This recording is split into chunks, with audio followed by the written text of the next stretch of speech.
Hi.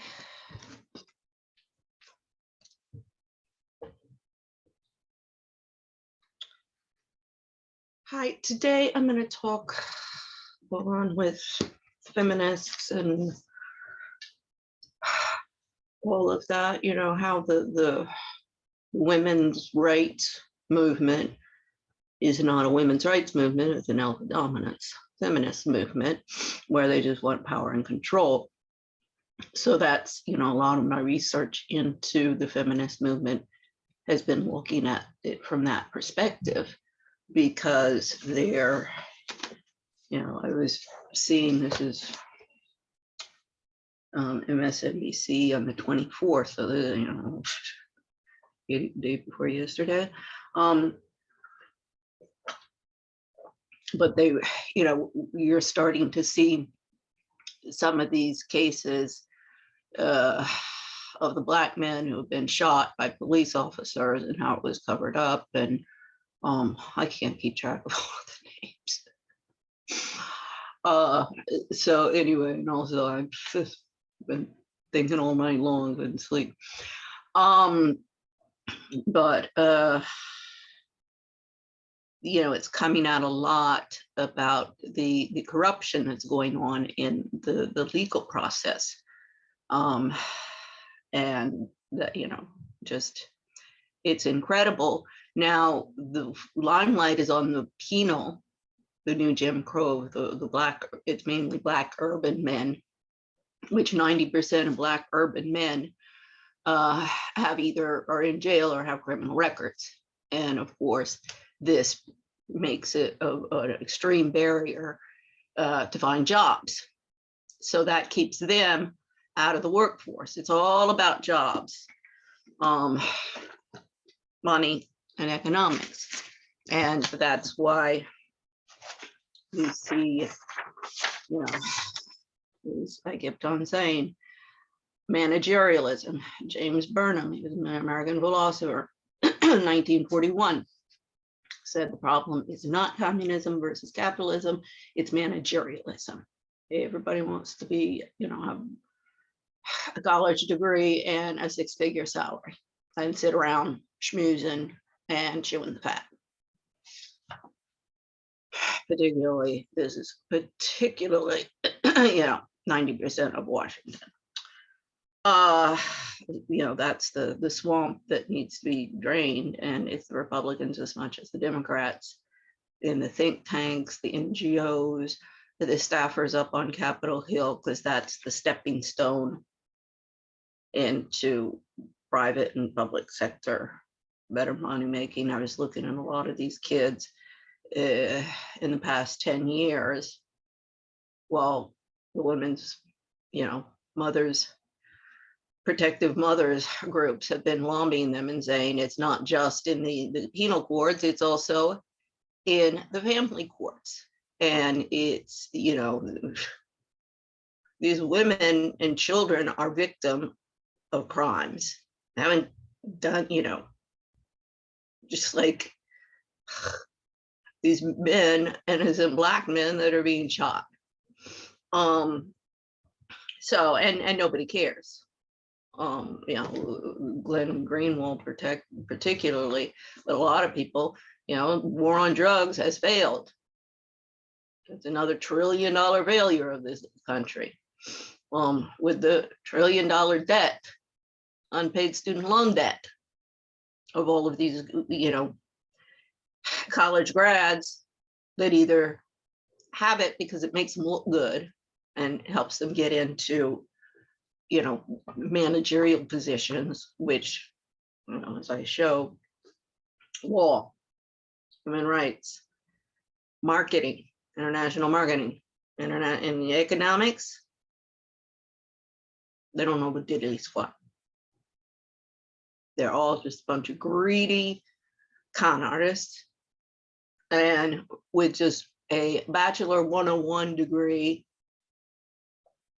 well, Bachelor 101 class with back in the 80s, I understand more about all of these areas of expertise than the biggest of the top big wigs. So, this is of course why they don't want me in the little game, and also why I'm not, marriage perspective amongst all of these men, because they know that I know they're not these great intelligent men that they want everybody to believe, and why they constantly have to have some dumb bimbo, younger and younger. As I say, they trade them in usually 10, 20 years, every 10, 20 years. Like I would like to change a car for a newer, younger model. Recently had a boob job, it's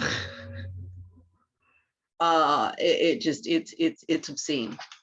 And what's so obscene is it's all being financed through taxpayers' money and shareholders' money.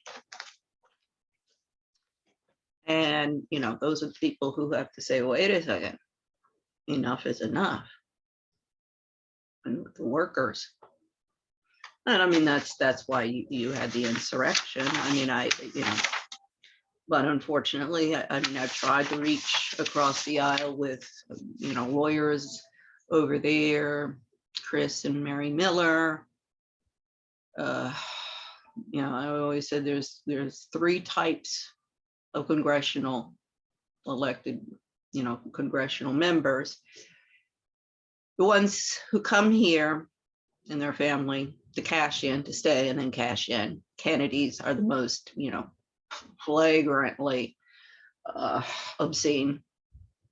But then there's Bennett Johnston from Louisiana and his kids, Hunter Johnston over at Johnson, Steptoe and Johnson.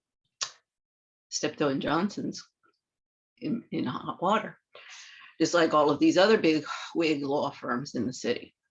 Because they're protecting the corporate interests, the warmongering interest, the bureaucratic managerialism going on, the think tanks.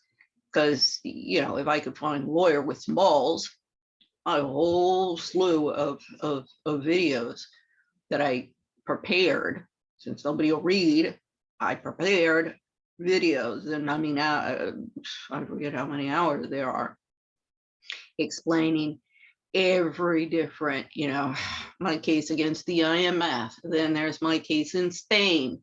Yes, it gets a bit convoluted, so I try and break it down to the different areas. So all of these highly, highly intelligent and educated people with all sorts of degrees all over the place can't understand anything more than a tweet.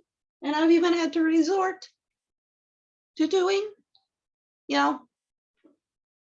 pictures, children's pictures, because these guys never graduated from kindergarten. So they never learned the lessons. Like one that I did the other, was it yesterday? Or the day before yesterday, of the little piggies. When the wolf comes and blow the house down, your house is of straw and your house is of wood. Do not stand up. This is one that I'm working on.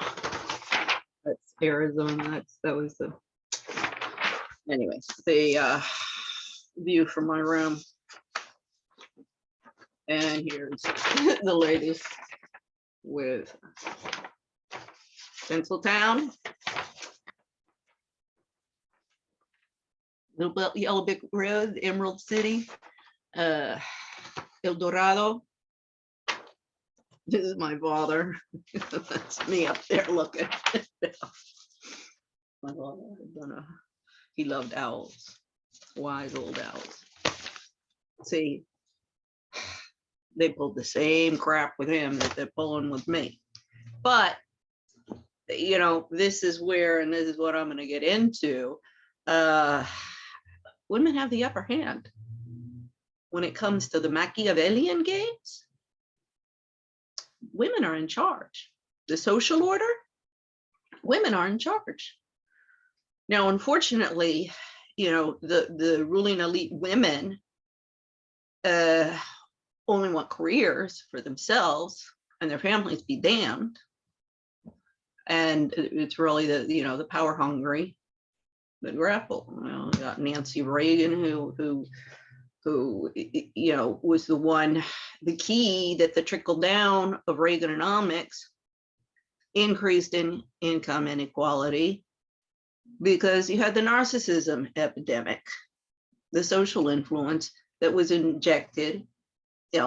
Nancy Reagan was first lady, and she really did show what a queen can do. When she sets her mind to it, this dumb bimbo. Well, she was just a more refined version of Kellyanne Conway. And Hollywood harlot. You've seen this influx. So many of these, it's my generation's mothers and sometimes grandmothers. Either they were Holly, or theater. I mean, this is in polite society, pre-Victorian. Your proper young ladies did not mingle with the theater troops, and the men might go off and have their affairs with those, and even keep a mistress amongst them in his apartment, and it was always very polite. But the upper crust, respectable women, and those what Princess Margaret calls tarts, and has against the debutantes and the debutantes balls, and that's why it was in 58. Queen Elizabeth, she couldn't stop the balls, but it was stopped that she had them at court, receiving them, or the Queen used to receive them each year, the debutantes, at least one of the balls. It was Charlotte's ball, I think, that had been started by George III, like a birthday present or something for Charlotte, his wife. And those debutante things were to present, your society didn't have any more the wars and the feudals, and everybody's just trying not to be killed. And that, that was after Henry VIII, that the arts and all of the different arts, whether it be, paintings and sculptures, and really got a renaissance, and as well as literature, music, all of those different things. And it was architecture, and it was the aristocracy led by the king and queen deciding, allocation of resources, and that was their job, was to oversee the allocation of resources. And you need a bridge over here, you need aqueducts, you need those are for the infrastructure. And then it was those were really the men who took charge in that, but it's also the women who said, wait a second, we need a dam over here because the water, that's the marketing function, if you will. Well, these people need this, these people need that. And you men, you have the resources. And so build us the bridge, or build us the building, or whatever it is that is needed. And a lot of times you saw this, I think, with the Medicis. I was watching that the other day. And what, we're going to build this big, huge cathedral because the people need jobs. and they even, got into debt and, so over indebtedness never works, and over expending, but he did show the positive aspect of that banking system, that and the injection of the money, and that that the money lenders weren't just parasites, that they did have a legitimate and respectable function within the social order. And I think that was his main contribution, really, if you will, to the banking system. Of course, it's unfortunately not a lesson learned throughout history. And we're at the bourgeois stage right now, the second rising of the bourgeois. Because the Medici ousted the bourgeois, and that's when Machiavelli actually was like, Medici, you want to stay in power, this is how you do it. They didn't listen. Long story short, who we are today. History just keeps on repeating itself. So, and we are headed towards World War III. This is my newest one, because I don't know how I'm going to do these with,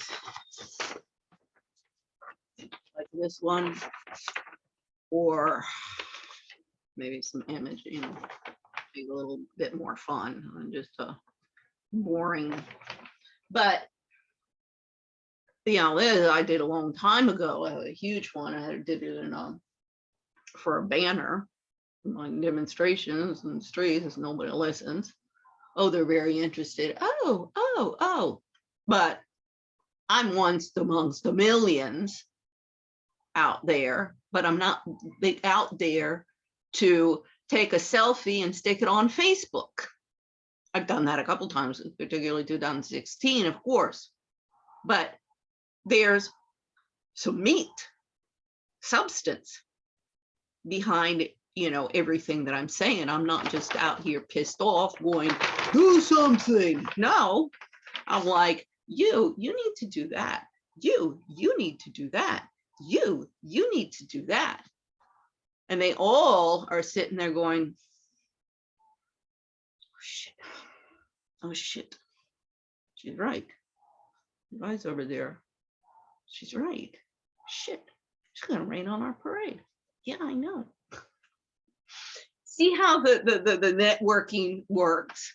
I mean, I know I've gotten on a few people's radar. I think, they're not concerned with me like they are some Russian spies, or they know I'm not a physical threat to violence. So they're like, oh, let her scream and yell over there as much as she wants.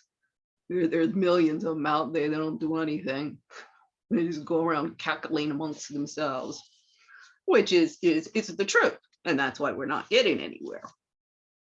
However, and that's why I'm all by my lonesome, because nobody on the alt-right likes me, nor the alt-left like me, or what I'm having to say, because I'm pointing my finger at them as much as everybody else and saying, you better look in the mirror, because you're part of the problem. Now, you better start tending your own garden pretty damn quick, because I'm not alone in being pissed off. I just have taken the time to examine, book after book after book after book, an article. I've been on lockdown for 15 years. Yes, I know. My family and my friends, oh, she's crazy. All she does is, she's not getting anywhere. She just, just like mom was my younger sister. You're just, I'm like, no, you guys are just like mom, and that's the problem. Because my mother had 3,000 books, yet she would never finish anything, and she'd always be flipping off, flipping out, and some con job she was, it was just, and my mother is not alone. She's typical. We'll see. They invent this story, narrative, conversation, discussion amongst the think tank jargon. And then everybody has to buy into that narrative and act, or not act, omission of action, in order to make that narrative a truism. And this is on the right and the left. I saw that this was the first with Rush Limbaugh and the way things ought to be, or something like that. Back there in the bags of books, because of all the bed bugs in the damn house. Really nice Thanksgiving, and then the landlord's daughter was here. I'm like, what are you doing with the house lady? Let me start. At least I can clean it. We lost all of this time, but I'm still waiting to find a job or to get everything moving. I mean, I loved it with the MSNBC, the guy that for all of these Black men who were wrongly accused and thrown into jail. The Innocence Project, they've got a GoFundMe campaign. They've raised like $400,000 something. I'd like to know how much this is actually getting into the hands of the victims, how much is going to administrative costs, and the anchor on the news guy, he said, sorry, as I said, sleep almost.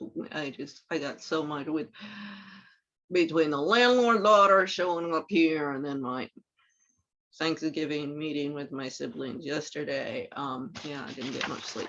So anyway, but he was the news guys saying that Indiana, or I forget which state, needs to cut the guy a check for a shitload of money. I'm like, have fun, buddy. I've been on that path for a long time. However, because the transfer of wealth from homemakers and the disempowerment of homemakers is just as problematic, and also to maintain the rise of the Fourth Reich, the new Jim Crow, because that is the one voice, the one force together. I mean, as a group, has the ability to stand up and put an end to this and say, "No way. Oh, don't you start that with me. I know I'm no dumb bimbo." That's how you go up and you talk to these overinflated egos. David Lipton is like one of them on my list. Who do you think you are? I mean, that was El Colmo, 7 years. The denigration, the bullying, the harassment that I was victim to during my 7 years in the IMF, and not these women rights NGOs, lawyers, all of them, Gloria Allred, all of them. If they don't know me, I think they've certainly heard about me and my work, and that's why nobody will defend me. Yeah, give me the time of day, including Carrie Bettinger Lopez, the advisor to Biden at the White House on violence against women when he was vice president. I'm not sure exactly if she's in his administration, or I saw her name, National Coalition Against Domestic Violence. You could watch the live stream of their conference or whatever, which they were going to be presenting to the White House about, domestic violence issues. I mean, that, Carrie Bettinger Lopez, as I say, I do not and would not ever, ever, ever, sanction or tell anybody that, these people, any kind of physical harm to them, their family, their property, or anything like that. That just stoops down to the level of these psychopaths and is counterproductive. So, and that's why I don't understand, like with the Chris and Mary Miller, wait a second, I do agree with what you're saying.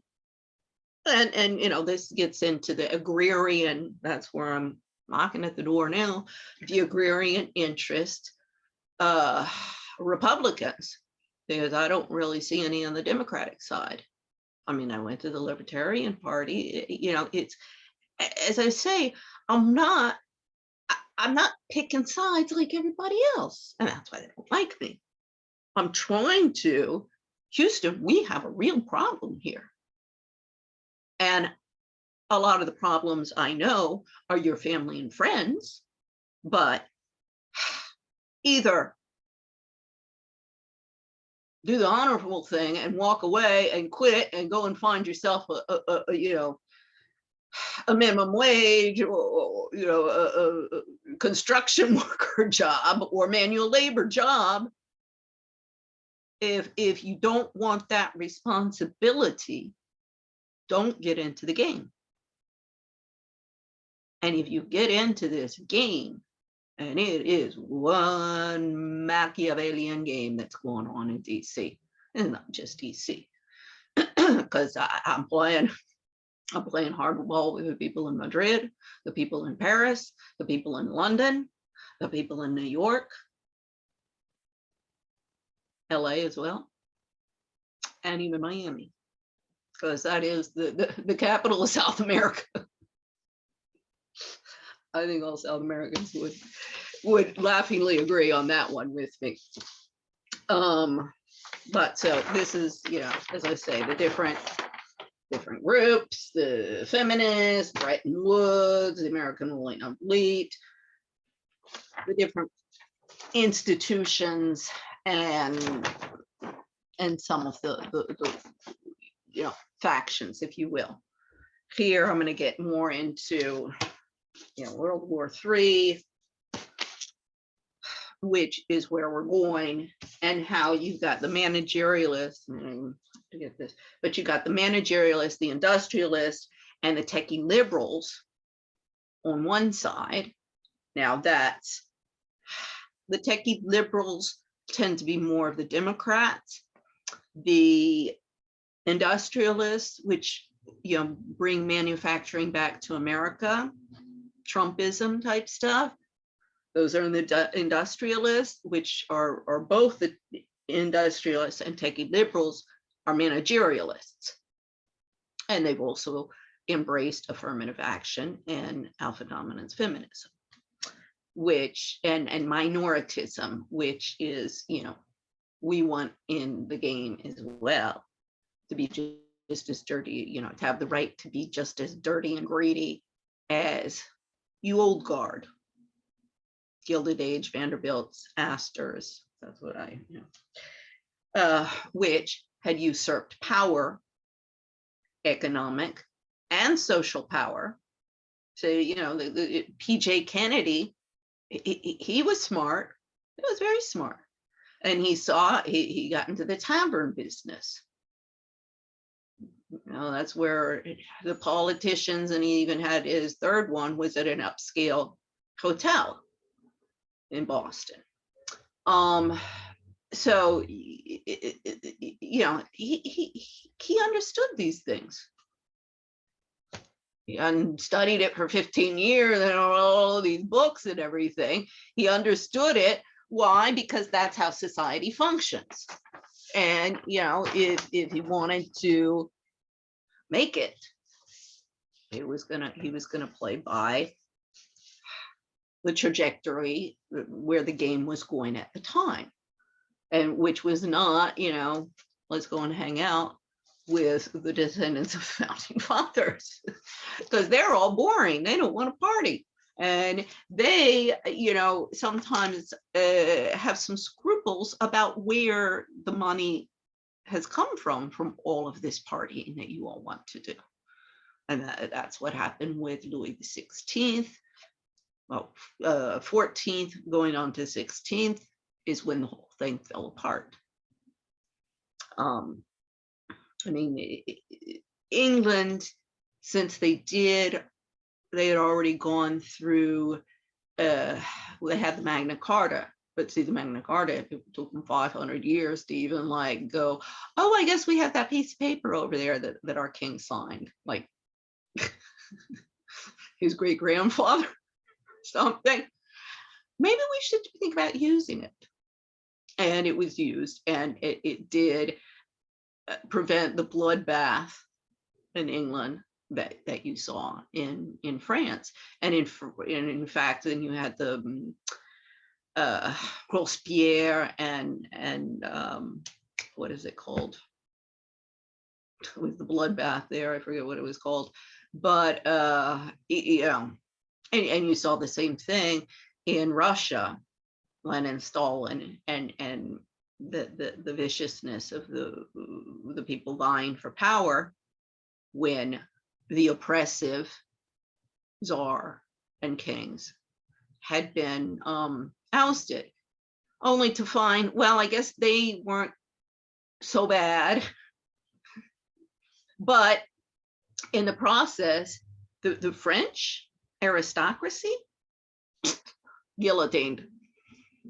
I mean, they were Draconian with the French, really. I mean, that was like, Auschwitz stuff, excuse me.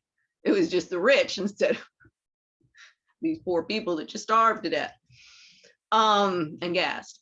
But, and a lot of the people who ended up in Auschwitz in the concentration camps, I mean, they went after because they were wealthy Jews, and we're seeing the Jews in the United States that have been, I mean, this is particularly with George Washington University. When I went there and people were like, Jap, I'm like, why are you calling everybody a Japanese? They laughed at me. My friend, he said, only a guy would say that. I'm like, what's a guy? See, I learned a lot of stuff, not just academic things at GW. I also learned my lesson about the zipper problems of men of Washington. See, I know this is so far from anybody's imagination that anyone would come here and even stay here this long and not want to be invited to all of the parties and all of the where you have the photographers and you have, I mean, nothing could be farther, from my desires. And in fact, that's why I left the frickin' city in the 80s. I mean, I wanted children, I wanted a family, and I was like, well, I'm not finding that here. And my Lord, the private and public sector are all just, sinvergüenzas. So, I mean, the logic of my adversaries is completely illogical. So instead of, I mean, it was too funny yesterday because, of course, with my siblings, the subject, I mean, that's all my older sister. She's like a walking encyclopedia on the vaccines and this and that. I mean, she's really going out into, I mean, she's taken over from my mother and trying to establish See, she wants to shut me up as well because, oh God, I think she did worse to her children than my mom did to us. And her husband. Yeah, she just repaid my mother. And of course, that she doesn't want that coming out any more than my mother did. And why my mother and my siblings and her family and everybody, you know, just sided with my ex-husband from day one. I mean, it's ridiculous, absolutely ridiculous. You know, regardless of my family, I never expected anything from them anyway. So, you know, but yeah, and I don't even go there in the discussion when they started about, well, I can't understand how I would have any complicity to any of these problems. But you know, so they don't understand. But or the lawyers should, or the NGOs, and they have a legal. I mean, that's what their mission is to address issues that I'm bringing to them, but they don't want to. So, but it was precious because my older sister, because I'm like, oh yeah, I heard about the booster shot, and that, you know, recommended to go. So of course I'm going to go, but I tried to do it online. They said, you know, I was ineligible, past CVS every single day on my walk. So I went in. Yesterday were closed, and I got to go back with the paper. But my sister said it was 6 months, and then I looked at the date. I said, oh well, I don't think it will be then until like December 10th or something. But so, you know, and all of a sudden, like both my brother and an older sister started attacking me about like that I'm an anti-vaxxer or something like that. What are you talking about? I mean, my older sister is obsessed with that. And that's, you see so much of the cacophony about the vaccinations and everything from the bullshit of, you know, from my sister. Multiply it by millions and millions and millions. And that's what you know, this is again, the influx, the influence of women in social orders, and where the standards of what is acceptable, what is not acceptable. I mean, I keep on saying from day one, I mean, all I wanted to do in Spain was start a company. I mean, when I do something, I do something well. So, and I needed quite a bit of capital to be able to you know, it's just started out as an international marketing idea, but then I saw I needed a labor force in order to implement that idea, and that the current situation didn't offer me any possibility. ACA through the expat wives clubs like FACO, FIAF, you know, but all those, the only thing these ladies want to do is party and social club. And I know that for a fact. I was, you know, on the board, the president of Bogota guy.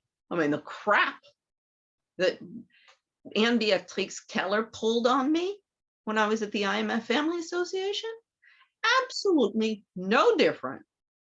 And basically fundamentally for the same reasons, jealousy, as what the little ladies of Bogota guy did to me when I was president, or what my mom has done to me, or my, you know, sisters. And if you look like even at my family, I mean, my younger sister, Alpha-Dominance Feminist, celebrity chef of the stars, career woman. I always say, yeah, right. One of the reasons why I could see through Trump's, you know, what a great businessman he is, and I make all of this money, is I know that scenario, just with a few less zeros to the net debt and the debt and the cons.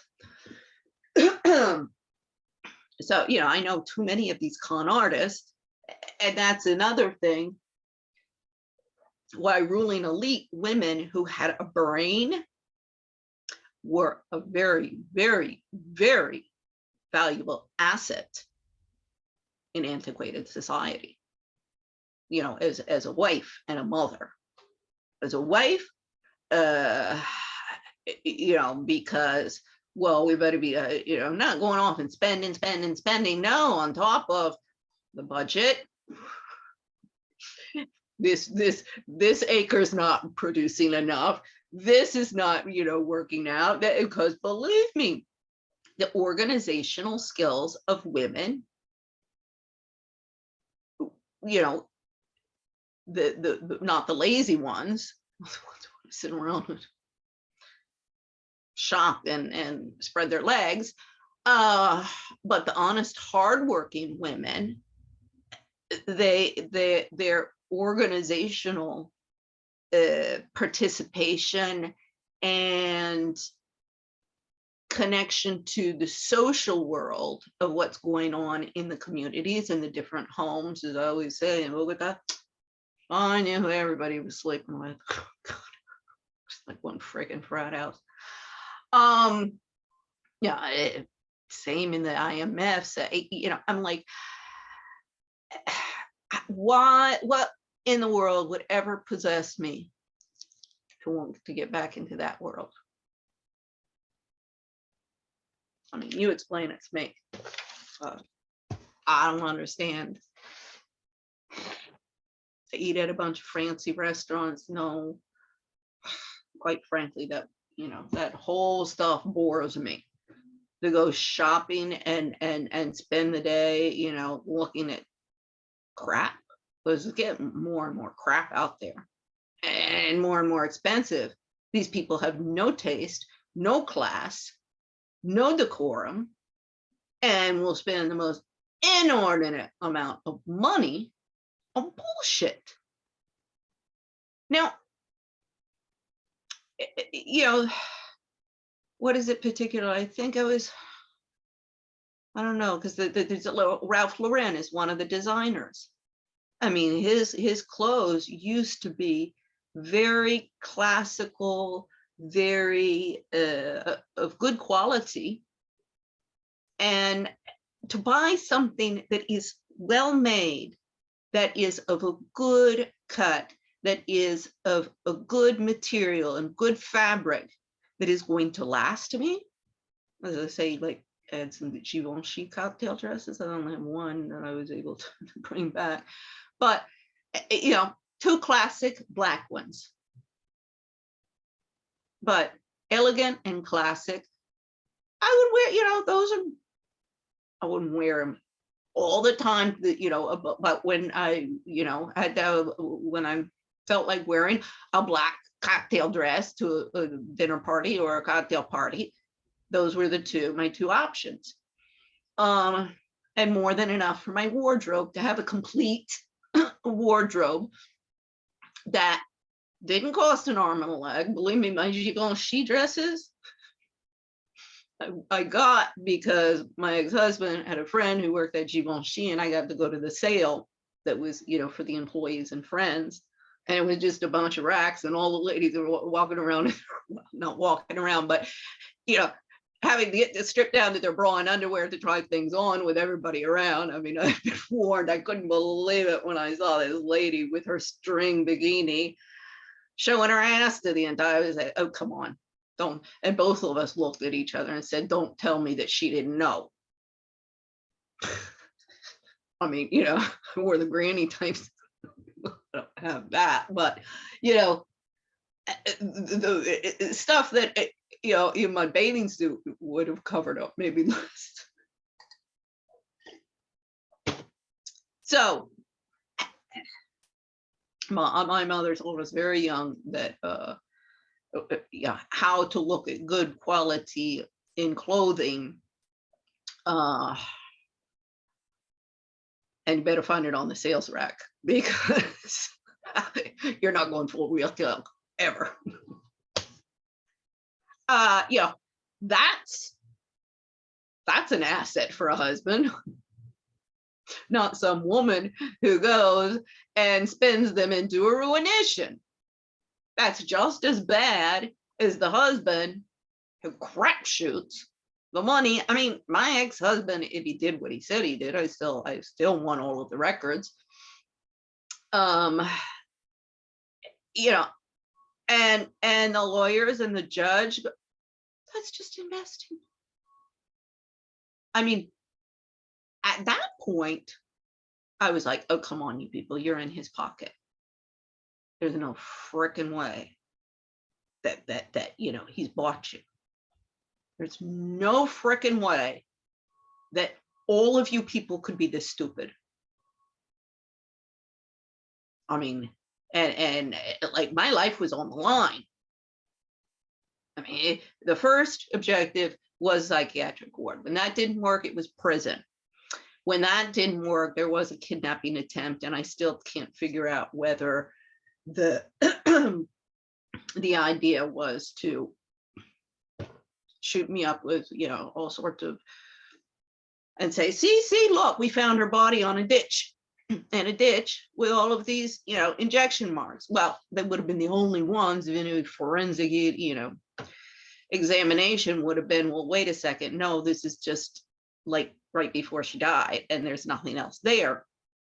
But of course, that would never have happened. I mean, I know this now after 15 years of research, how, you know, all of the different actors within the court systems are, and I mean, the statistics are out there, the reports are out there, the evidence is out there. It's not like, you know, this is what they're telling me. Oh, no. I mean, I've got the testimonies, and that's exactly what you need. You need testimonies, and you need to talk to the victims, because it can't be just all about numbers. But the academic, the people in academia who are making money off it.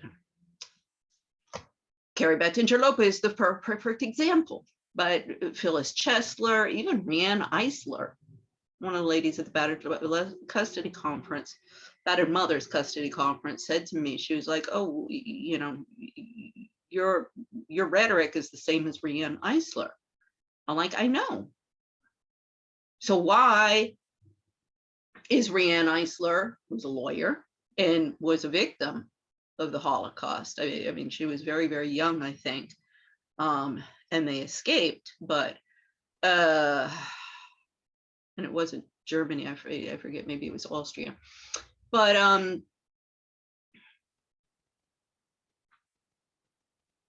you know, it's not just see something, say something. It's also see something, say something, then you guys do something. And the socialite women, when the men don't do something, that's when they get up their ass and start, you know, you better get that done, or I'm not going to give you a moment peace until that shit's cleaned up. See, women do have an influence with men. And if enough men are told, no dinner and sleeping on the couch until our community is cleaned up, because this is totally immoral. This is creating chaos. And I'm not going to stand for it.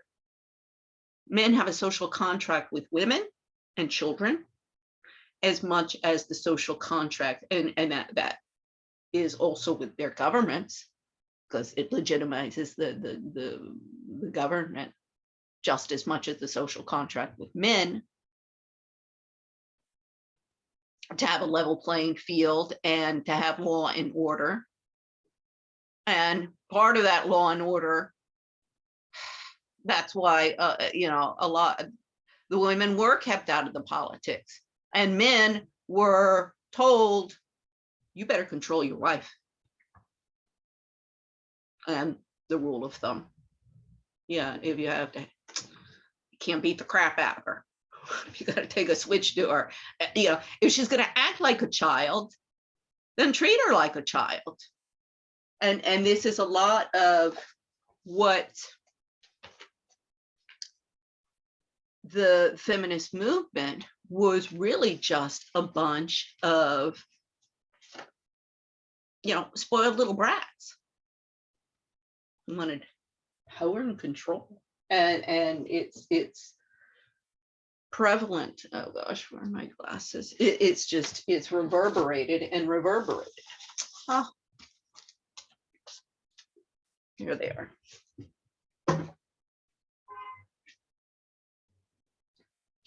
And all of these feminists have embraced it, monetized on it, either within academia, women's studies, all of those departments. I'm going to be looking at everything that they've been doing. Joan Meyer over at George Washington University, she's up a creek without a paddle. Circular debate on parent alienation syndrome, when my children are being brainwashed and told all sorts of crap and alienated from me for the past 15 years, while she ka-ching, ka-ching, ka-ching, ka-ching with all of her other little friends in the domestic violence industry.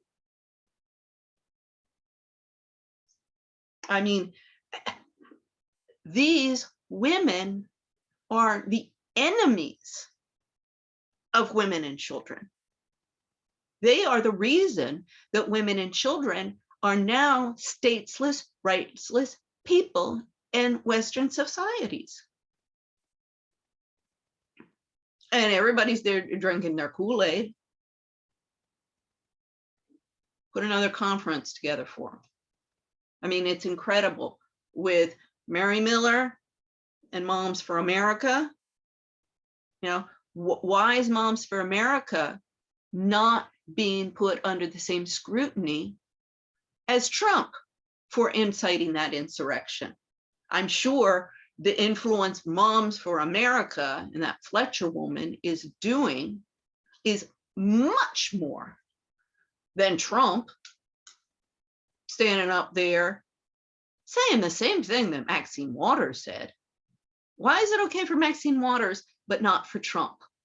It's not okay for either of them. Pick sides, be my friend, like me, or we're gonna target you and destroy you. Really, that's the kind of crap from Foxcroft. And I even saw it with the Black girls at Foxcroft. They bullied Janine Prim, and she was hanging out with the white girls. Now Janine's story has totally changed, though. And a perfect example also, both times that I saw her on these Zoom things, she was pretty hysterical. And I might understand why I might be a little hysterical sometimes. Not here on a Zoom call, but yeah, sometimes how I can become, my brain gets frazzled, or I get so freaking angry, I want to take the closest stone and throw it at my interlocutor, which is usually a woman. Oh, the Black African American at the post office, Safeway. Washington and Washington, D.C., the local government things is really controlled by the African Americans, and they are getting more and more and more vicious towards the whites. And as I say, it really is coming from the women. There's one of these guys over at Safeway who gives me a bit of attitude, but the bulk of the Black men have no problem. It's and they are just getting worse and worse and worse and worse. And that's why, and my brother said Chicago is getting the same. Well, yeah, he's the typical prep school frat boy, white, male supremacist who he did work up on Capitol Hill, but got his job in an insurance company in Chicago. Has been there forever. Got it's cush job. He his friend of his frat house friend, his father owned the. I mean, he's deceased now, and they did sell it and go corporate to some corporate entity. So who knows what's going to happen with him? But it is a question of jobs. And I mean, he's got an MBA in finance. I'm like, well, excuse me, you don't understand any of the stuff that I'm talking about at the of the IMF or my business plan for global expats. I mean, through your networks, a lot of lawyers, but see, those frat boys, and this is really what I kind of want to, also get into. If the feminists are doing this, why is there no, none of the men are standing up? Like Megyn Kelly's husband, when she says, well, any woman, I gave the Ailes a blowjob because I wanted to be on TV, and any woman in my position would have done that. No, no, not any woman. And that's precisely the problem. And her husband sitting there on the podium in the interview going, oh yeah, any woman would do that. I mean, I admit, Megyn Kelly, she's a knockout physically. And if she wasn't so self-centered, she'd probably be a better journalist. And of course, a real lawyer. I mean, she also should be understanding things better than she is. She makes a lot of good points. She brings up a lot of good points. I agree with her on, not everything that she says, but a lot that she says. But what I don't agree is, okay, she leaves Fox News. Now she's just looking for another way to monetize. It's all, okay, how am I going to get back in the game and monetize here? Because you can squabble as much as you want amongst those cackling hens. But if you want anybody to take any real action, you're going to be, because it's to protect the managerialism, protect liberalism, and industrialist interest. So, and the managerialist interest, because of course the corporate, I mean, that's one of the problems with the corporate structure and why it is as bureaucratic and incompetent and stupid as the public sector, because you've got all of these layers of managers, and now you got coaches and advisors, and nobody knows what the hell they're doing. They're all just bullshitting each other. So so this is the Canon Fodder, Historical Women Political Thinkers. This is Penny A. Weiss. And this book is an exercise in the recovery of historical memory about a set of thinkers who have been forgotten or purposely ignored, and as a result, never made it into the canon of Western political philosophy. Penny Weiss calls them cannon fodder, recalling the fates of soldiers in war who are treated by their governments and military leaders as expendable. Despite some real progress at recovery over the past few decades, and now the frequent reference to a few female thinkers like Mary Wollstonecraft, Hannah Arendt, I know I have some book by her, and I have written and looked into and quoted her in my work, and Simone de Beauvoir. The surface has only been scratched, and the rich resources of women's writings about political ideas remain still largely untapped.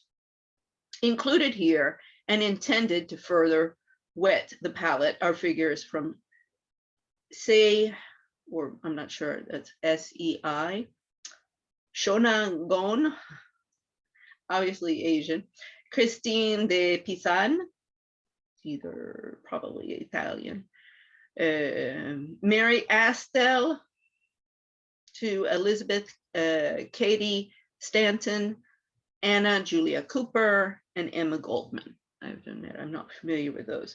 Restoring female thinkers to the conversation of political philosophy is the primary goal of this book. So that's kind of what I want to get into, or read from, because there is, there's, let's get a slogan and a fancy webs, it doesn't have to be so fancy, but a website up, a slogan, and all of these, publicity campaigns that we're going to be doing, and our message, having it all, breaking glass ceilings, having it all, breaking glass ceilings, keep it short, repetitive, everybody stays on the same narrative, and it won't incite dialogue or anybody to think about anything.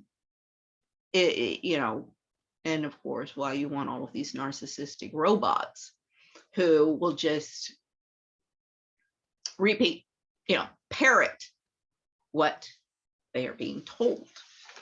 And that's why, women's studies and the feminist movement has been counterproductive to women's rights in the West, and children's rights and men's rights, because men are being targeted as well. The objective, the end game here is for women to rule the world like men used to rule the world.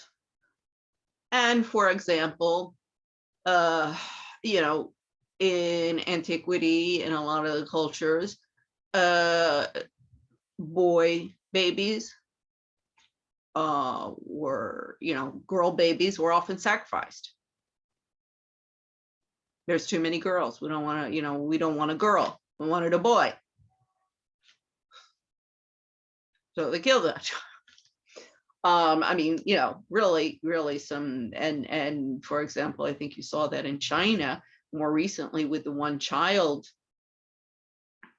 policy of the communist government. And, it ended up with, I don't know how long it went on for, but it transformed the demographics of the society, and you had too many men and not enough women. Now, a man can produce a baby pretty damn quick. Doesn't make much time or effort on his part. Now, a woman, it takes 9 months for her to produce a baby. And then also that child has a long period where it needs really, much more attention than any other animal group on the planet. And security and it's, probably that's what differentiates Homo sapiens from others. Because of course, the first Homo sapiens, at the beginning in the caveman, they didn't have mom and dad at home. Maybe that's what the myths and the stories and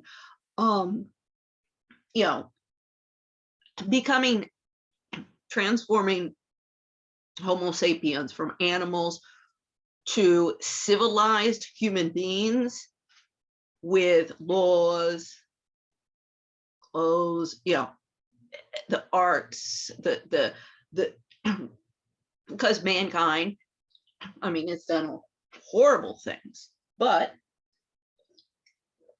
it also has produced absolutely fantastic architecture. There's a lot of, you know, the artwork. As I say, you don't, you know, sure. Just going through the churches, the cathedrals in Europe, and as I say, you know, I would always go there for the artwork there, and even the cathedral that we have here in Washington, much more, you know, modern, and I'm sure that the Europeans kind of but it's done with, you know, it's beautiful. It's a different style. You know, they shouldn't have tried to be another 16th chapel or something like that. You know, it's not just about copying. I mean, I always take ideas from you know, other recipes or artwork or anything, but just to sit and copy and copy and copy what everybody else is doing. So anyway, the politics of the canon, gatekeepers and the gate crashers. How can we understand the invisibility of women in the history of political theory? We might say of this or that particular philosopher that there was some unfortunate or unusual situation that led to her being unpublished or untranslated, unread, or misread, or even some perfectly reasonable question about her merit. But how can we understand virtually every single one being overlooked and underappreciated? The rationalizations that have been offered are not simply unconvincing. They testify to the presence of a damaging and dangerous system of preferences and prejudices, injustices and abominations, in which this usually semi-conscious but determined exclusion plays an important part. In this chapter, I consider several explanations for the male monopoly in the canon of political theory, focusing on those explicitly put forth by editors and authors of all male anthologies in the history of philosophy and political theory, who are among the gatekeepers of the traditional canon. I respond to these justificatory stories with a variety of historical counter examples. I also discuss the criteria for inclusion put forth by editors of all female anthologies in political theory and philosophy to see if they offer anything better or even interestingly different. In her 1915 Are Women People, a book of rhymes for suffrage times, Alice Duer Miller responded to opposition to women's suffrage, the women's suffragette movement, with our own 12 anti-suffragist reasons, composed of 6 pairs of anti-suffragist reasons that are strictly accurate statements of commonly expressed opinions. Creditor, 1968. They read, because no woman will leave her domestic duties to vote. That's bullshit. Because no woman who may vote will attend to her domestic duties. Because it will make dissension between husband and wife. Because every woman will vote as her husband tells her to. It usually ends up being the other way around. The women are the ones who influence the vote of the men. The men just don't realize it.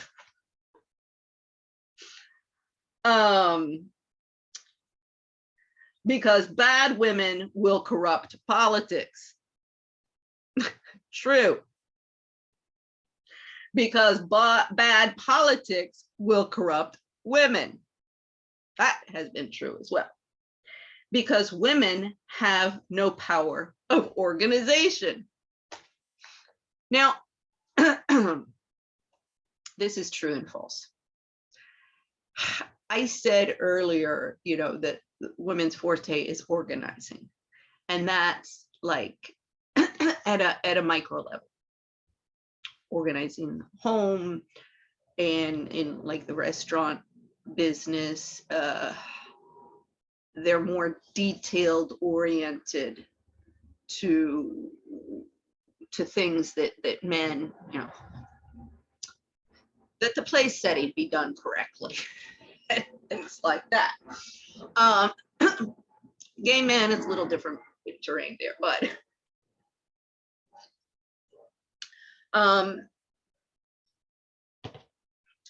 so in the micro sense, they and administrative duties in offices and everything like that, they're better than the men.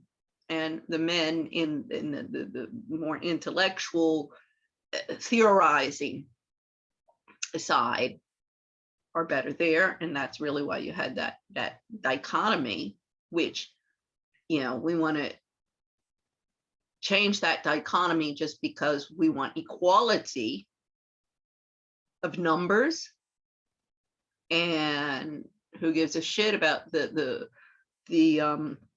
quality of our product. I mean, that needs to be challenged and put to put these these feminists in the courts. Okay, now prove all the policies and practices that you claim are bettering society, because they're not.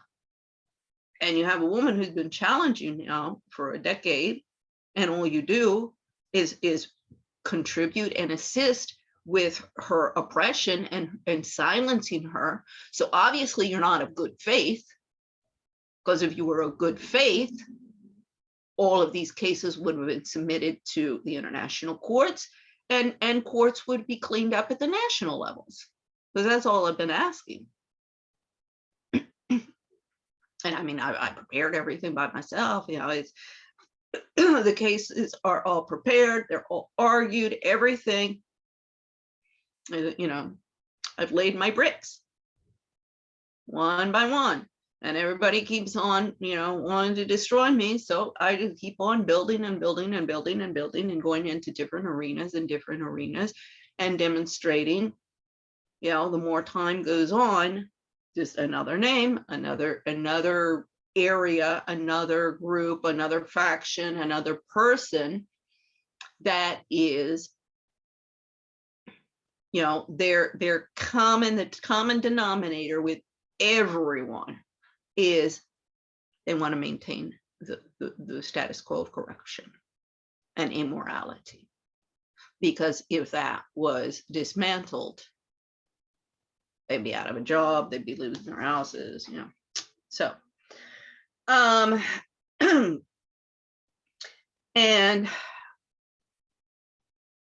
the women have no power of organization is true as well when it comes to working together to complete a project. And that men, that is their forte, if you will, why Homo sapiens have become the dominating animal, if you will, on the planet, because of that ability to work together. And that cohesion has really mainly come from the men always. We got to build a bridge. Not one of us here can do it all by ourselves. Now, if it was a bunch of women, they'd be sitting there for 15 years squabbling over the plans, and then who had to lay this, and then who had to lay that, and then who had to lay that. Bridge would never get built. It was men. They're less egocentric, and what I really liked with this was Venus. Women are from Venus and men are from Mars. I was listening to that as well yesterday, and it was really cracking me up because I read that book in French or Spanish, I forget, but when it came out in Europe, and it was the rage. I cracked it up, but it was really interesting. It was, I don't remember really, as I said, it was so many years ago. But I remember going, yeah, men are from Mars and women are from Venus. I agree. But it's very interesting. I want to, I've got too much. I've already got books, and I don't know if I'm going to have to. I mean, God better send me a job pretty soon. But it was the hormones, testosterone, and where's the one with the one? I'm not thinking of the men and women. It really, and this is what I've said as well, of in women's personalities as men's personalities, that it has a lot to do, and that's since childhood, when they're growing up. When children are very, very young, little toddlers, 2, 3 years, 4 years old, you don't see much difference in the behavior, the way that they interact with others. And you can definitely see a difference in the progression of boys and girls as these hormones, and particularly this is where adolescence gets in. And I always say, and this difficult age, no, only thing I've ever found were children with difficult parents, never difficult children. And I mean, that's across the board, nationalities, color, race, it doesn't matter. So women have no power of organization at the macro level, but at the micro level, that is their forte. This is why, these sweeping statements like that, well, sometimes they can be true and sometimes they can be false. Because women will form a solid party and outvote men. Well, that really hasn't happened. You can see you got women in the Republican Party and the Democratic Party, and their agendas are the same. It's power. It's just they have different groups of friends. One is, let's just say, social climbing, whining and dining, and none of us ever smoked pot or did cocaine. Now we got a whole bag of pharmaceutical drugs. What do you got? Xanax? What do you got? And you guys talk openly about that. But you're not drug addicts because you haven't done the illegal drugs that the ones on the left are doing. I'd say that's really the big divide between the women I know on the Republican side and on the amongst the Democrats. I mean, when Clinton came out, because I think the stuff about him not inhaling the marijuana had come out about years after that I did not have sex with that girl, and Starr spent how much money to try and define what sexual encounter constitute. I mean, Americans, that kind of was a wake-up call to the rest of the world of like, those guys are crazy over there. I mean, you know, nobody ever got into an argument with me on that one. You know, they expect, you know, Americans are really crazy. I'm like, I know, that's why I left the country. Usually that would cut off all discussion and they'd stop and laugh. I'm like, you don't know how crazy they are. However, they got their crazies in their country, so they they need to start looking within. And the crazies are just multiplying.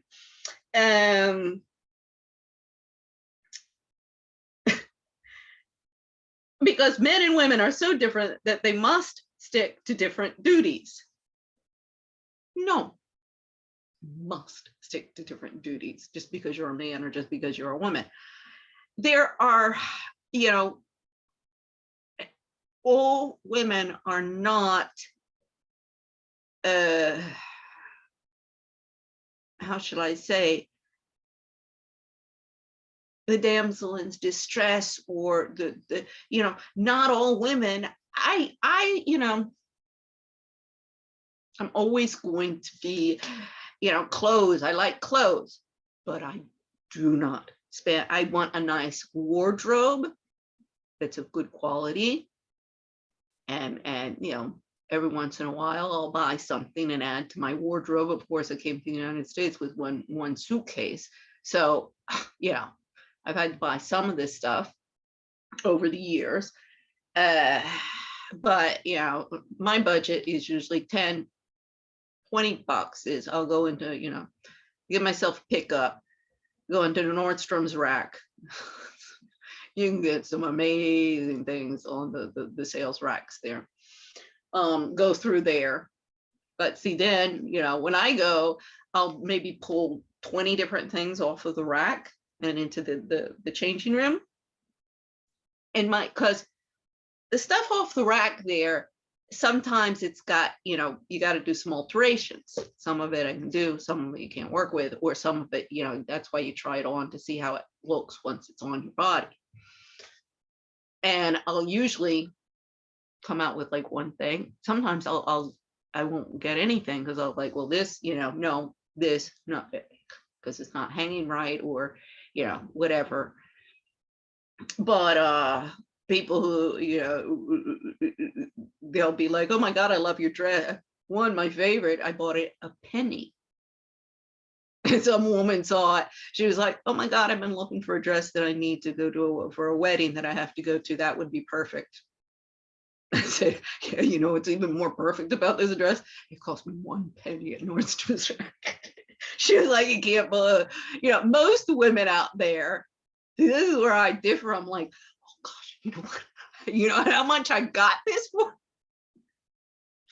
See, women, you know, this whole thing about men, only men in commerce.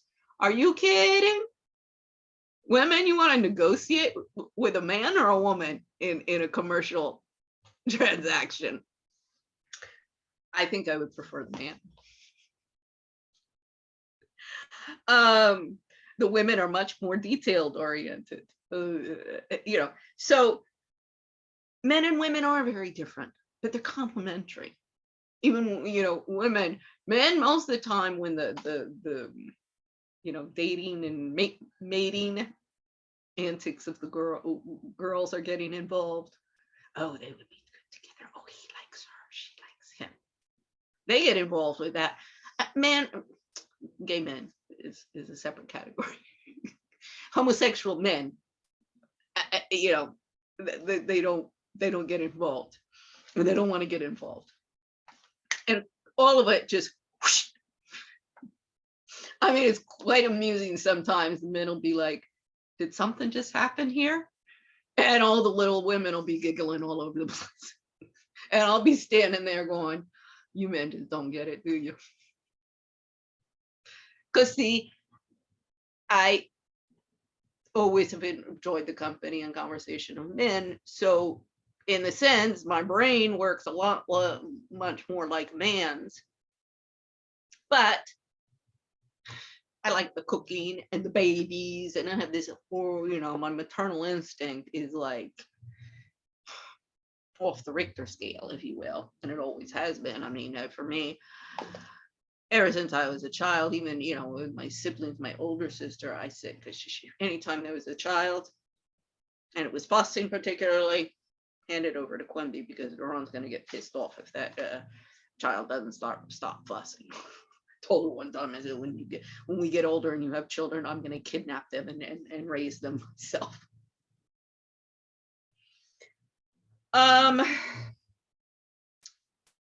Because men and women are so much alike that men with one vote each can represent their own views and ours too. Now, no, I think every citizen should be allowed to vote. However, citizens also have a responsibility with that right to vote. Comes an obligation to remain informed about what is going on in your country, in your community. I mean, of course, you've got the national elections, your local elections, your state elections, but you need to be, if you are going to participate in that voting process, you need to be informed. And nobody, I mean, I've been, that's all I do. Of course, first, from 2009 up until probably 2012, all I was doing was the correspondences, building my case against Spain, exhausting domestic remedies. I knew that would be one of their defense. So I ran, domestic violence NGOs, human rights NGOs, Amnesty International, up Schitt's Creek without a paddle, all of these that are in Spain, and sent them, went through. I mean, LinkedIn has been amazing with that, tracking down all of these people, their email address, because all of these different NGOs have the people who work there. They get all of the information. My Family Courts on Crisis, that's, I guess, was when I started writing. And, as I say, there is method to my madness. You just follow, the little stones, the little crumbles of bread, like in Hansel and Gretel, that birds haven't eaten.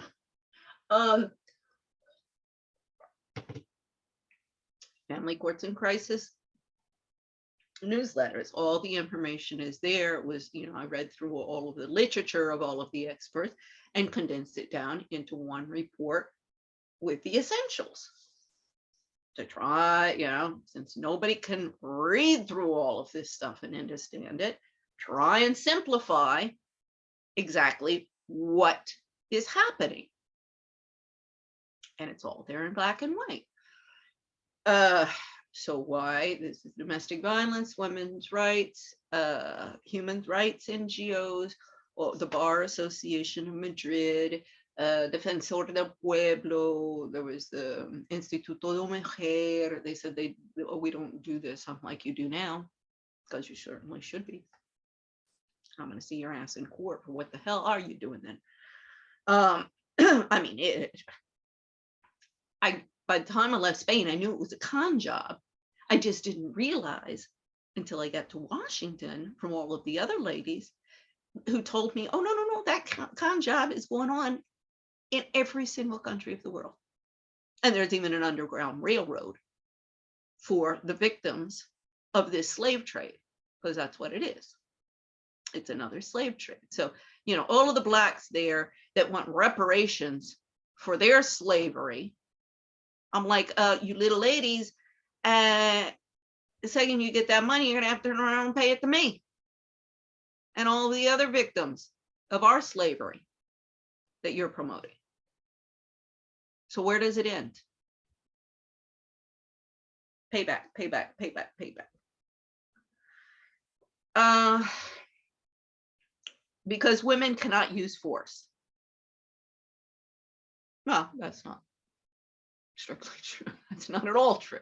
Women can use force. However, yes, they don't have the the hormones and the testosterone and stuff like that that is what propels the man to become violent, raping or murdering or any kind of physical violence, hitting or anything, or even threatening. But I mean, it was classic. I didn't have it on the Zoom meetings with my siblings, but I was like, oh my God, you guys couldn't have given me a better case study of the dynamics at a micro level of how this is inciting the violence of men. Because with my parents' memorial service, there was an interruption, technical difficulties the day we actually did it. So we retaped some stuff and we invited some people because all of the chats, and I didn't realize it at the time, but I don't think the chats would have been, because they were divided up, that would have been recorded. So this way we did, I particularly wanted it for my children. And also kind of because it does give the true, more of a truthful story of my family and my parents than what my children have been hearing all these years, and about me and everything like that. So that's also why it was really important for me that record, that memorial service be recorded. And so I could, when I see my children again, we can, see it's not, I'm not making this stuff up.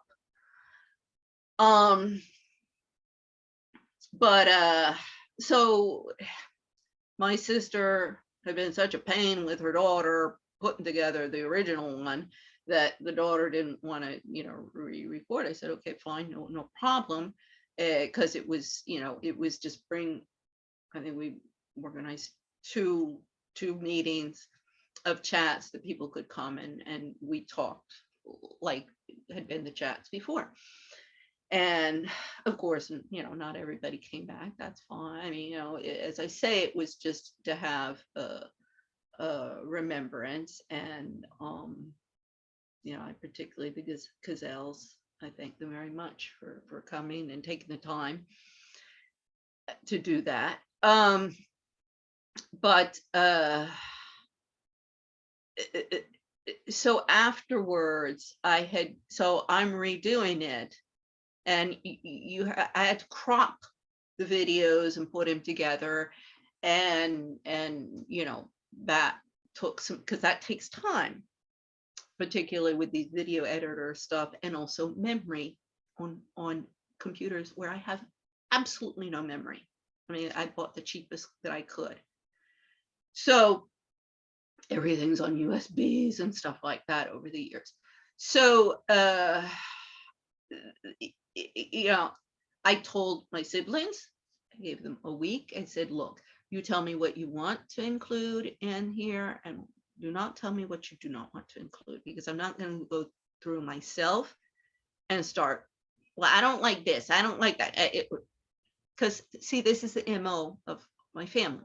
I know. And it really is the MO of the narcissist and the American dream. Now, you're supposed to do a whole, oh, well, I don't like that, so you're going to have to change it. You're going to have to change it. You're going to see, that's, Chris Miller said, what it is fight for a way of life. And that's one of the elements of the ways of life. That is, being this. You're going to do it? Oh, no, I don't. No,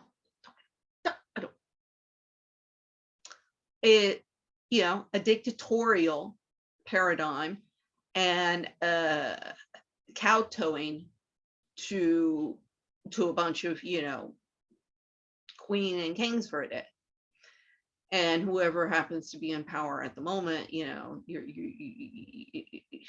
no matter whatever havoc or chaos they create for you or anybody else, you're just supposed to go, oh, okay.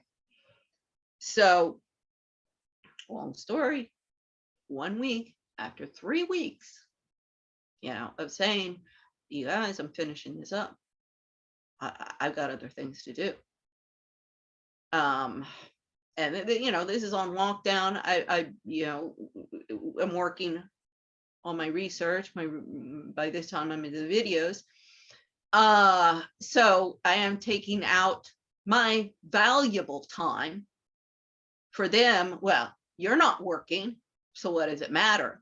I mean, even they came on one time, I couldn't believe it, and because we're having a meeting to see if this is discuss the project, and all 3 of them are sitting there complaining how tired they are.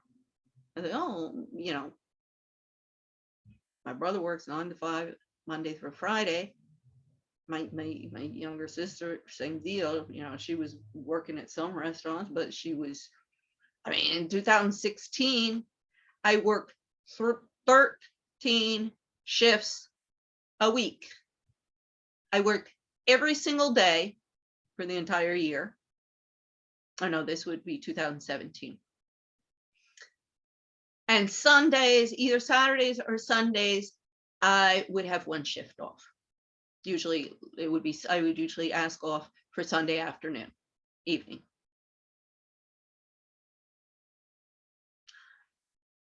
I didn't complain to anybody.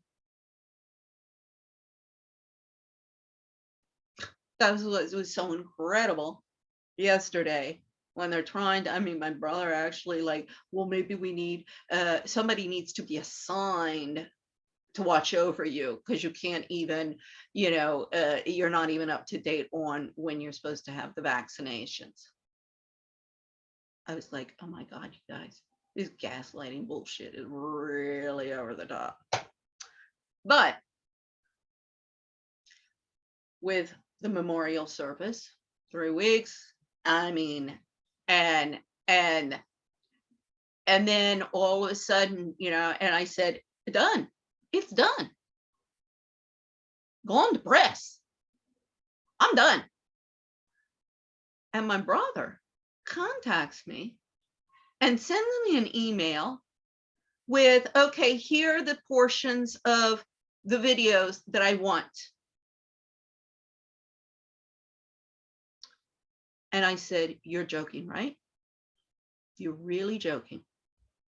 You really, really, really, really think that after 3 weeks, I'm going to redo all of this?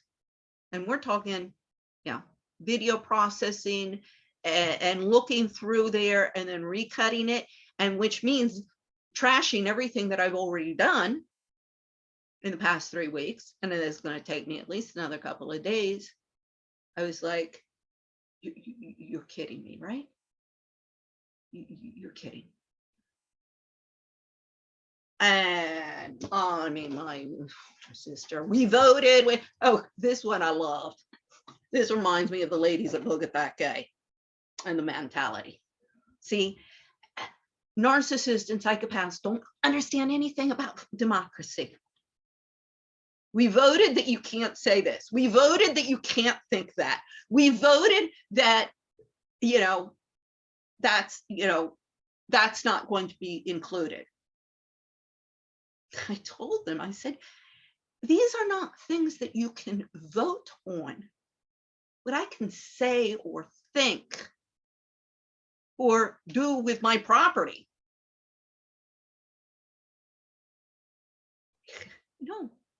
Finally, it ended up with my brother getting really pissed off because I just, I wouldn't,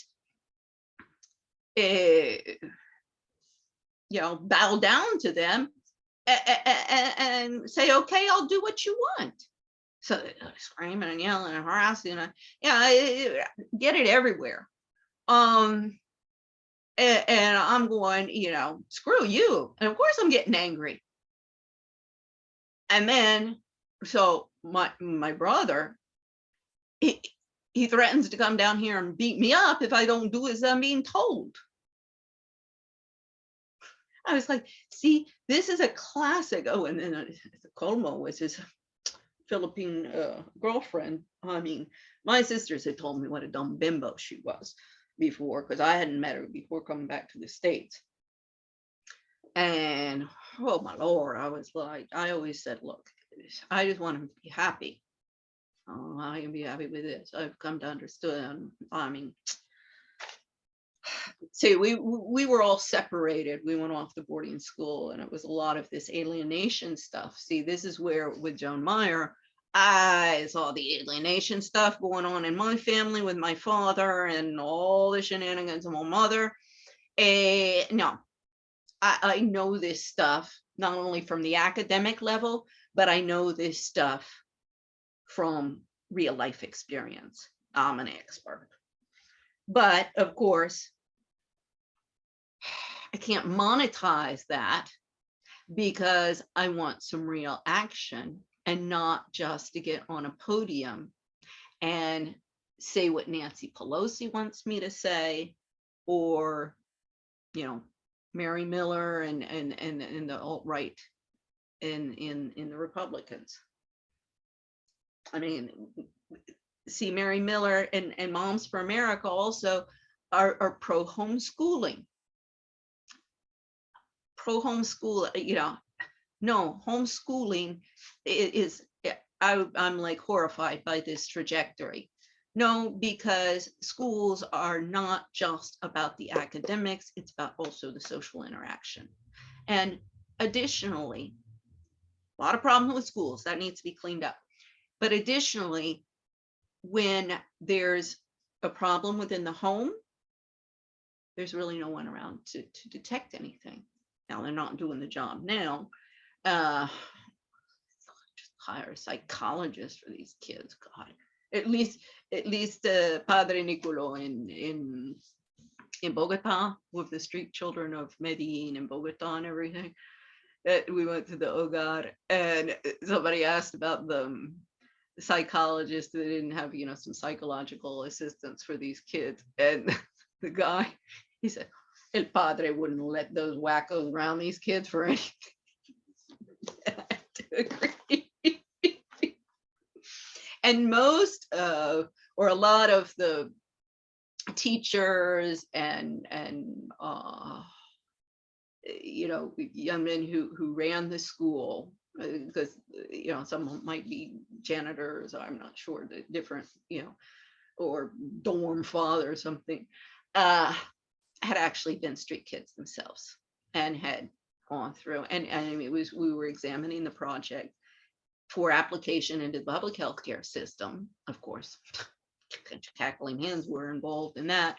I was leaving, so I was, there's nothing I could do on that, but it never went forward. But I was very, very happy to have, gone to those hogars, because I did see in all of the different steps, I did see, the effectiveness and also the sanity and logic of what the Padre was doing, and fantastic results. International community outcome. We have to look at outcome. I'm like, wait, well, why don't you start looking at it instead of just saying it? Oh, I mean, it's just, they get together and come up with a new word, come up with a new acronym, and then everybody goes around parroting it. It really is disgusting within these think tanks and all of that stuff. And it's obscene. And everybody knows it's a con job. Everybody, even the young college grads that they have in the secretarials and administrative positions and entry-level positions. And you can see, like, the staffers on the Hill, I was seeing like they're starting 30, 40,000. Their salaries usually within 10 years, they're at six figures, 150,000. And to do nothing but sit around and blah, blah, blah, blah, blah, blah, blah, blah, blah, blah. Oh, thank you for sharing your thoughts. I mean, that when I get that one from the staffers, I'm just like, could I please have your card? Because I want to see your ass up on a stand. So women cannot use force. Yes and no. Our own brute force, that's what we have the men for. That's why we go, oh my goodness, could you help little damsel in distress and move that rock over there? See, manipulations of women can have a positive influence, and why it is important to have moral women who are leading that discussion and a role model, and you know, who also have a little bit of sense of humor about the whole thing. Because if you take anybody who takes themselves too seriously, it's not going to end well. But we do have force. It's just not the brute force of the men, because the militants did use force. Yeah, well, but as the UN report, in-depth study on all forms of violence against women, demonstrates, it's the women with the norms and customs that perpetuate 90% of the physical violence in the world, which is the sexual and physical violence of the men. They you know, are perpetrators 90% of the time. And I fail to understand how encouraging women to become soldiers on the battlefield and include them as part of the enlistment if we go to war and have the draft. How is this advancing the rights of women and children? Like that one, I really like an explanation of. I mean, no, I mean, I'd be like Muhammad Ali if anybody tried to draft me and go to the war. And I tell my sons to do the same damn thing. I ain't going to no kill some poor Viet Cong that never done me no harm. I'm not going to fight for the rights of somebody over there when you all won't even fight for my rights here on my own soil. And I'm not running away. You can throw me into prison, but I ain't going to fight your stupid wars. That was an intelligent man. Yeah. You know, my Lord, he became a Muslim. How, you know, how horrible was that? There's really no difference between the you know, the fundamentals of the Bible, the Torah, or the Quran. So that's squabbling and saying you're the devil incarnate and we are the chosen ones of God. I've always failed to understand how everybody went onto a battlefield convinced that God was on their side, whether it be an Islamic God or because there was only one God. There's one where only, you know, we only have one God. So how does that work? I never could figure that one out. I was like, somebody could explain to me how God can be on both of your sides at once when only one of you is going to end up winning. Either this guy is playing you for fools and got some betting going on up there with some people. But you can maybe explain it to me. I don't know. I could never figure that one out. So,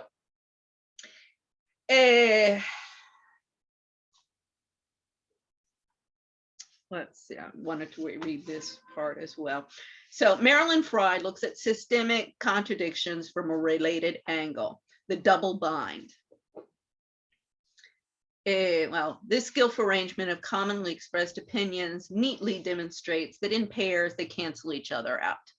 Politically, these are in reference to what I've read, politically, the contradictory pairings reveal the back seat taken by logic and consistency and integrity, and rational argument in the face of serious threats to a system of different and unequal rights and duties, a familiar occurrence in both political theory and practice. Now, sometimes these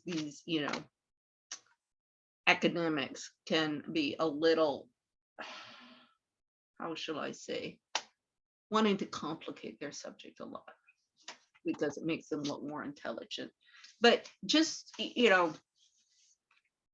just because they throw in a lot of fancy words and stuff doesn't make it any more intelligent. It just makes it a little bit more tedious to read through. Marilyn Frye looks at systemic contradictions from a related angle, the double bind. One of the most characteristic and ubiquitous features of the world as experienced by oppressed people is the double bind. Situations in which options are reduced for very few and all of them expose one to penalty, censure, or deprivation. I mean, if I speak out on any of the corruption around me, or any of the anything that I don't like, I will be ostracized, canceled from society, not given any jobs, bullied by landlords everywhere I go, with them all trying to get, throw me out on the street and get me living in a tent to shut me up, because they're profiting from this system as well. That's where I am with this landlord at present. I mean, oh Lord. The problem is, you've got the father and the daughter, and he's a real con artist, and basically pretty much what I can put together. I have to get all of this into court, but the wacko woman, who the original owner of this house, his wife, father's wife, girl's mother, owned it, but she was like a single mom. She had, I don't know, she was like some poet, but real libertine. I mean, but crazy, absolutely crazy. Now I understand why they say, because I always thought, well, he's freaking crazy because he was living here.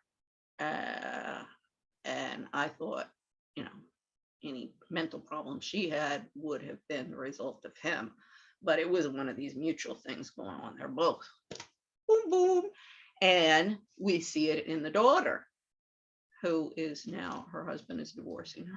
I'm like, good, yeah, I would have gotten rid of that one, I think, from a long time ago.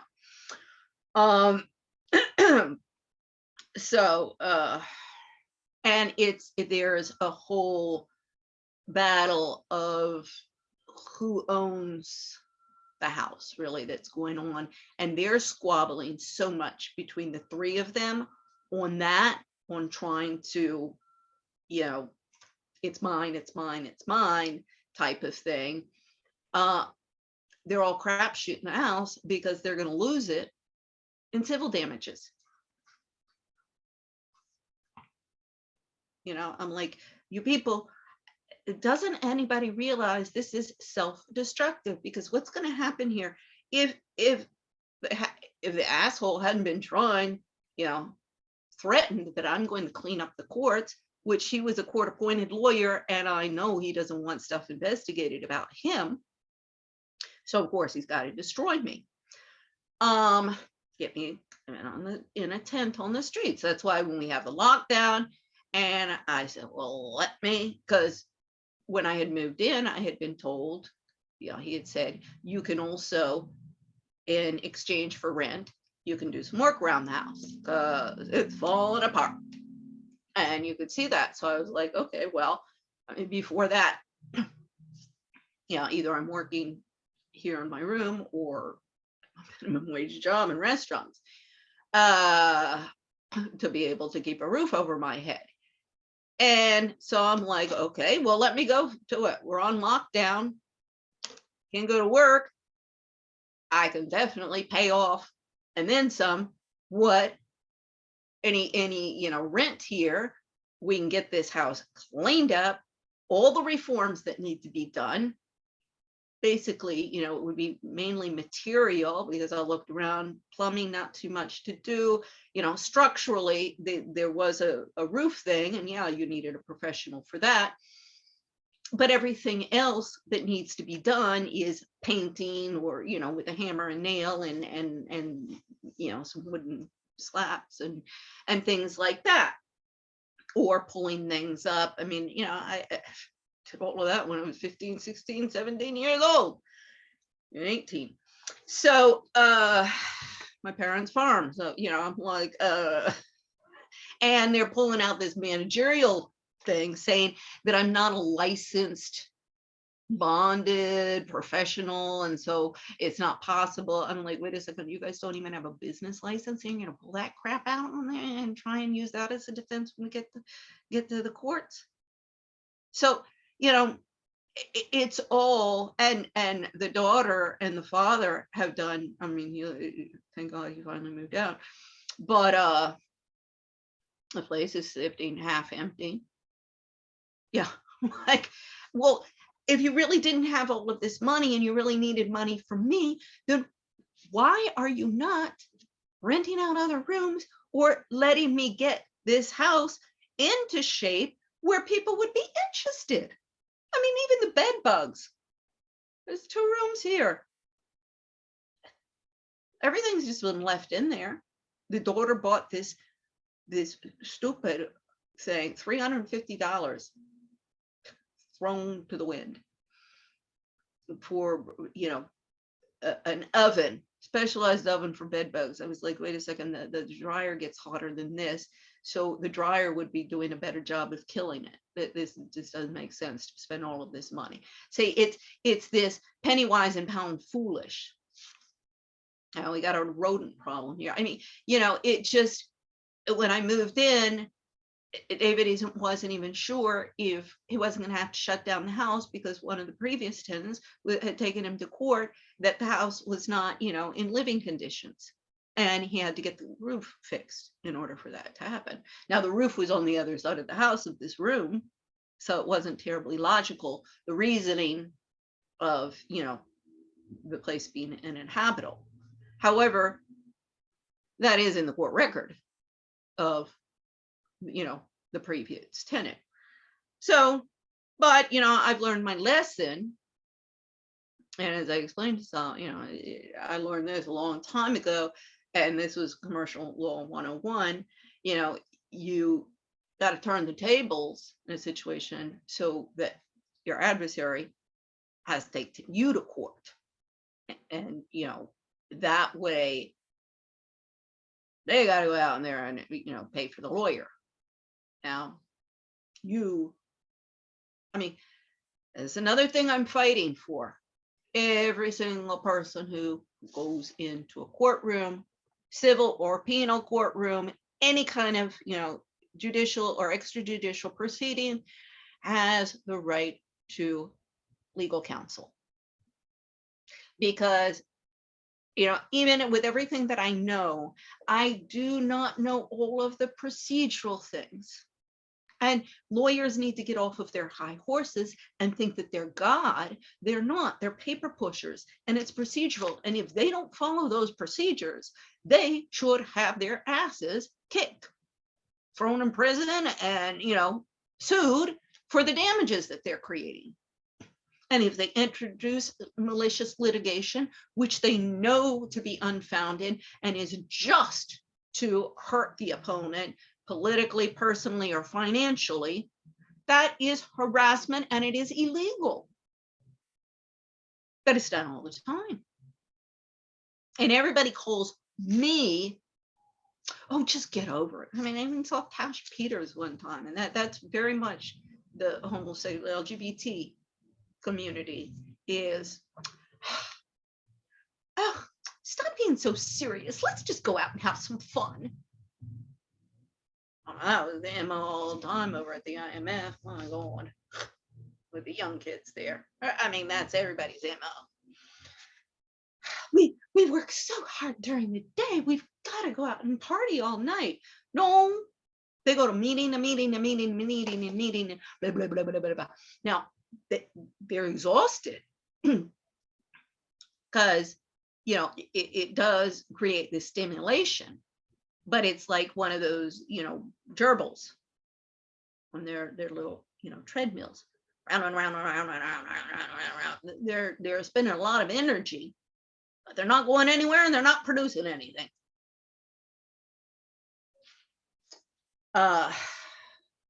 You know, it's got to stop. So all of this, you know, theorizing and does it have its place? Yes, it has its place in the drawing rooms and the cocktail parties of the ruling elite, but not pay somebody $150,000 a year, $200,000 a year, and millions and millions and millions of them to do that.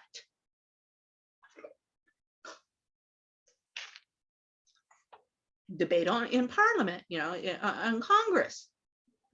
Yes, you need, of course, these people should be selling, you know, receiving a salary, because you do need to have some sort of certain institutions where you do, you know, universities, academia. You need a certain amount of that. Otherwise, you go back into the dark ages. But to have an overabundance of it is extremely counterproductive.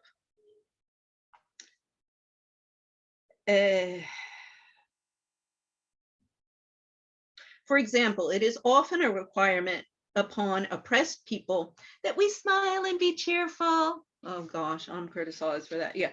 Smiles, smiles, like a fantasy island. Smiles, smiles, everyone, smiles, smiles. If we comply, we signal our docility and our acquiescence in our situation. We need not then be taken note of. We acquiesce in being made invisible in our occupying no space. Sati games. You know, if we don't like you or we don't like what you're saying, you better go and just burn yourself, throw yourself on the fire and commit sati or suicide. So nobody in this community has to deal with, you know, this unpleasant, unfortunate situation. Everything, you know, going to shit, but it's just an unfortunate situation. We participate in our own erasure. That I totally agree. All of these NGOs, you know, all of the other victims whose attitude is, well, you've just got to figure out a way to monetize what you're doing. Otherwise, you're going to go hungry and end up on the streets. And in order to monetize it, you're going to either have to kiss ass to the alt-right or the alt-left. And that's the reality of the situation. Like, I mean, that's basically the dialogue to me. And of course, my counter dialogue is, well, no, I'm sorry, I'm not selling out. Because if I sell out, then I would also have to report myself to the prosecutor and say, excuse me, you need to investigate me under RICO, Foreign Corrupt Practices Act, and the Patriot Act. So yeah, that would be counterproductive in the long run. See, for them, I've got an option. I can be liked, and I can, which is basically, I think, it's too late now. I've gone down the road less traveled by, but it has made all the difference. On the other hand, anything but the sunniest countenance exposes us to being perceived as mean, bitter, angry, or dangerous. See, if you're not a Stepford wife, and oh yes, oh my darling, oh yes. If you don't act like that, then you're mean, bitter, angry, or dangerous.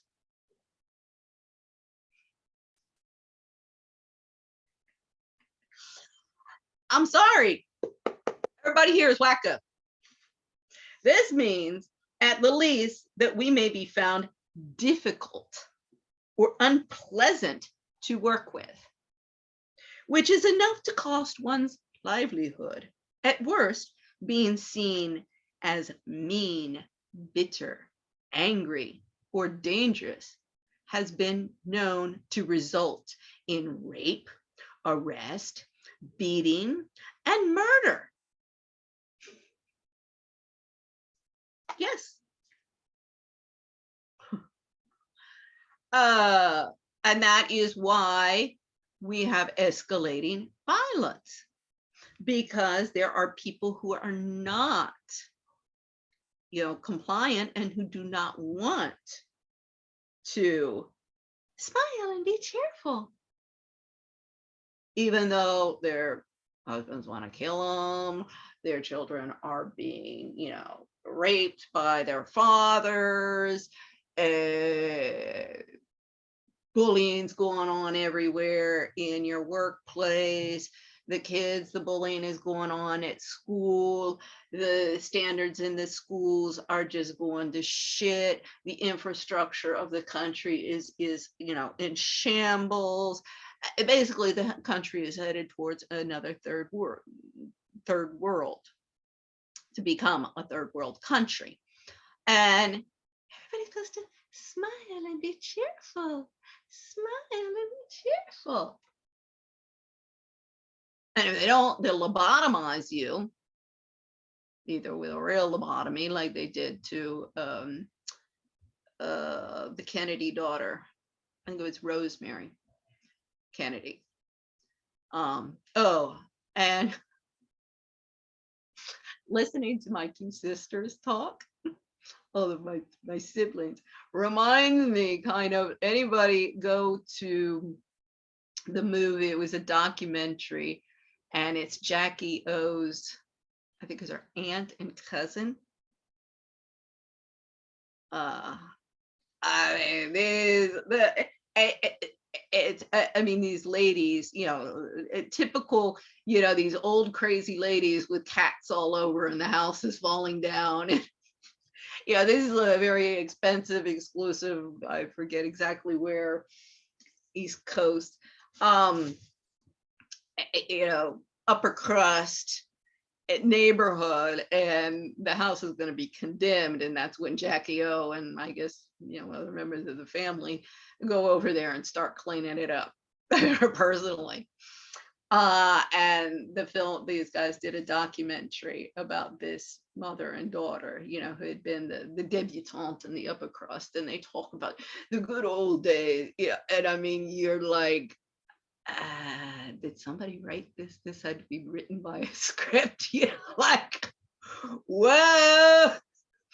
See, in this paradigm of the Gilded Age and the industrialists and the robber barons and all of that, there were always casualties of war.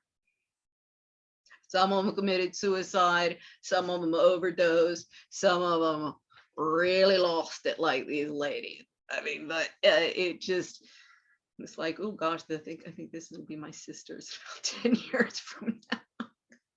And they live, they still, what's really interesting about this documentary to watch this is how they still maintain this fantasy world of the past while living in, I mean, this house is pretty much in the same conditions, but I'm not doing it willingly. I've offered to clean it up and reform the whole thing. And I'm not, you know, but the people who live in here are, it's this same, you know, their reality, of course, is a bohemian, libertarian or libertine, you know, Machiavellian, libertine leftism, where I'm pretty sure Jackie, because it was Bouvier, but I'm pretty sure her father, because there was her father and her stepfather, had to have been Republican.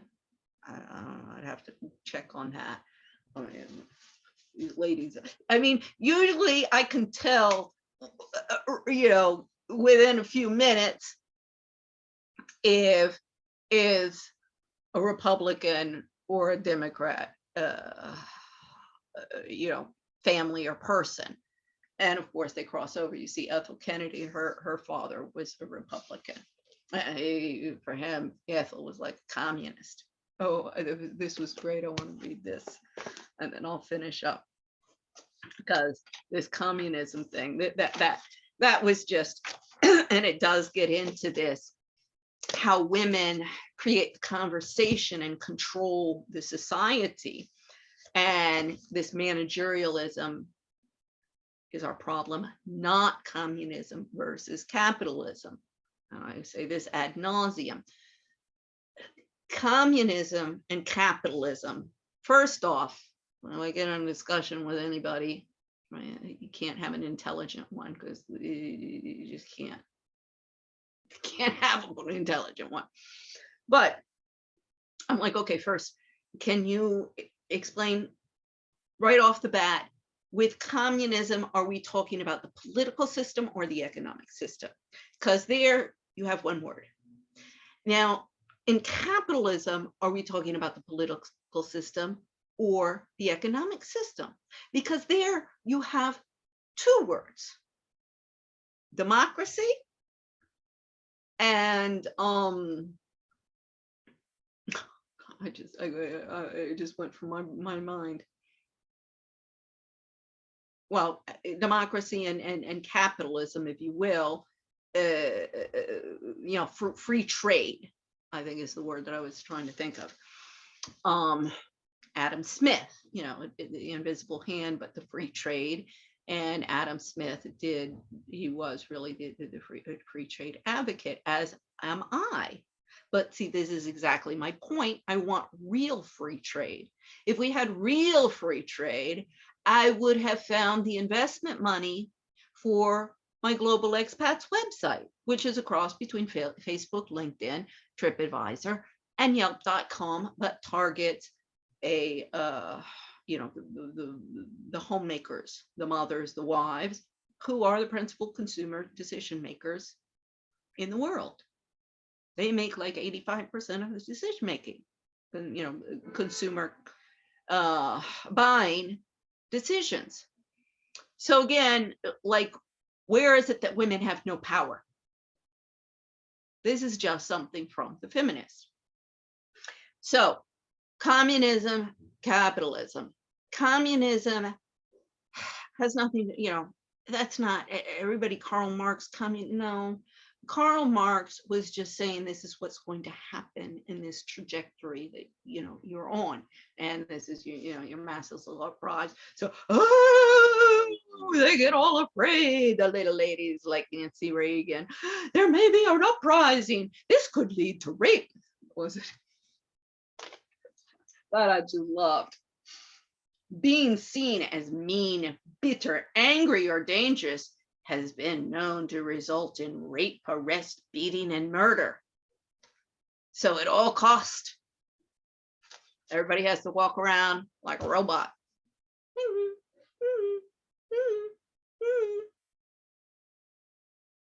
And if they don't, either you lobotomize them or you dope them up on some medicine. So they walk around totally zonked out. So everybody's zonked out. Nobody can figure out what's going on in the world. So, you know, what Lenin and Stalin did is just the same, like with Adam Smith, it's the same with everything. They take an ideology or a theory and they go into la la land, just like with the Bible, just like with the Quran and Torah. It's all the same. And, you know, pick and choose and then use that to justify what they're doing. And the only difference between, so let's just discuss communism as an economic system versus capitalism in the West.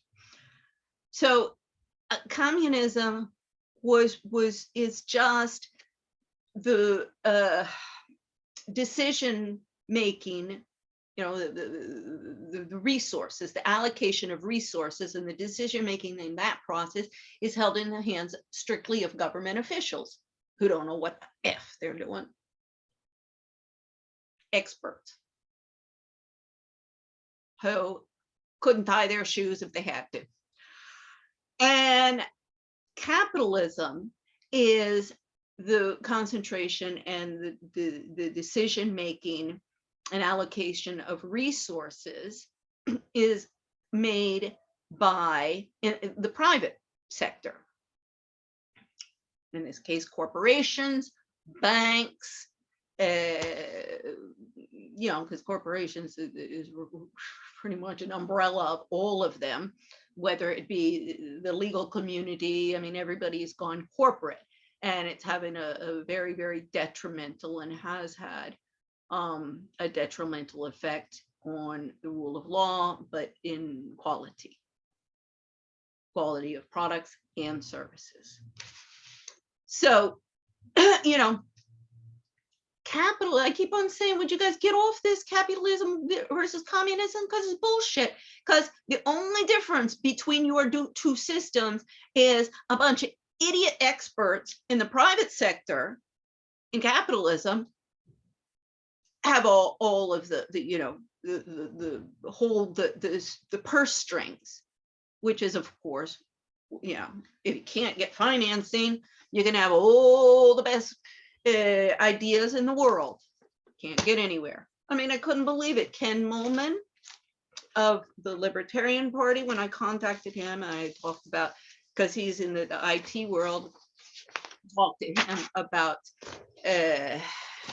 you know, the issues and what I'm trying to get support for many of these people in the parties for a full stay and guest way for.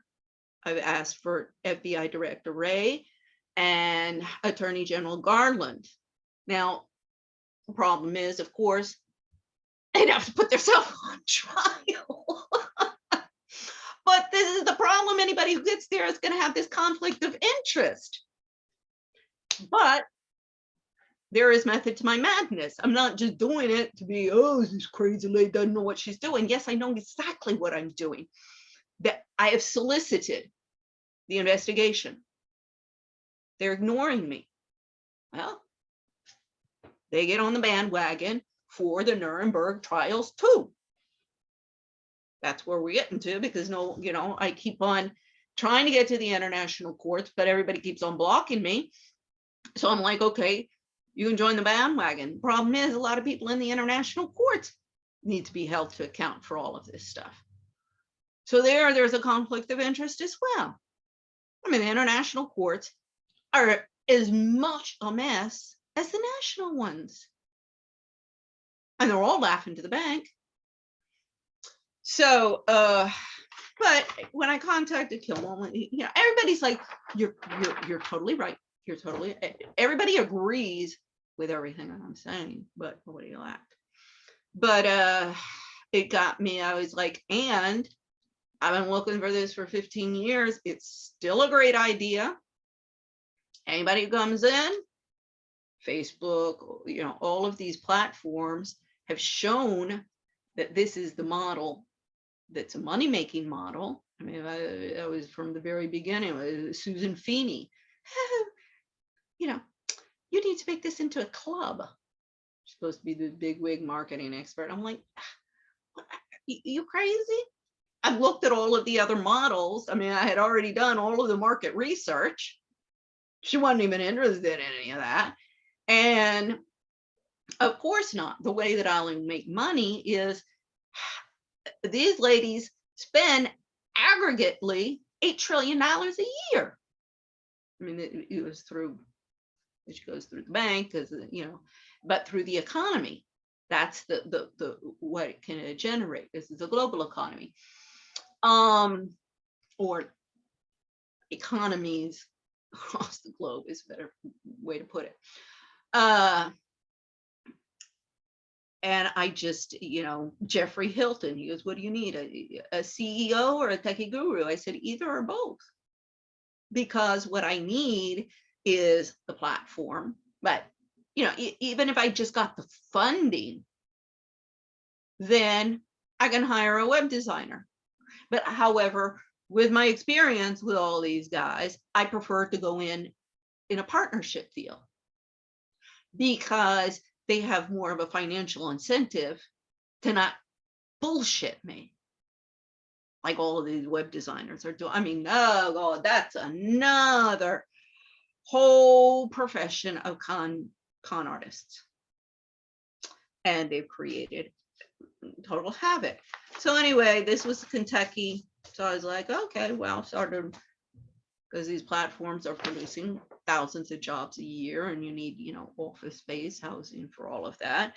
And I started looking into the, I saw some quarries down there. I mean, they're still working ones, and it's on the Ohio River, and, you know, this is how I keep my zen, it's my drawing. But so I started with the layouts of these quarries and ideas, and looked online for, you know, there's like this one place in Asia, it's beautiful, and it's this well, skyscraper that goes down into a quarry. So the top of the skyscraper starts at ground level, and then it goes down, and there's all sorts of different ones. I'd seen one, of course, it went under because their objective was to get into the you know, become famous, world, you know, the world records book, and it produced mushrooms. I thought that was very interesting, but they became, yeah, overextended themselves. Of course, they wanted to be famous for being the world's largest. So it went under, but I thought it was, you know, I saw a lot of different things, and you can do, you know, gardens, and also you know, one of my more, this needs a lot of talk with engineers, and look at you know, water and how much, because with this I was looking into solar, try and get everything solar. You can also, these quarries have a lot of water, fresh water, that's clean fresh water in it, use that, and even maybe try and help clean up, like in this case, you're right next to the river, help get the, you know, through a cleaning system within the complex of, or, you know, use that water that's clean. But as I say, I'm not an engineer.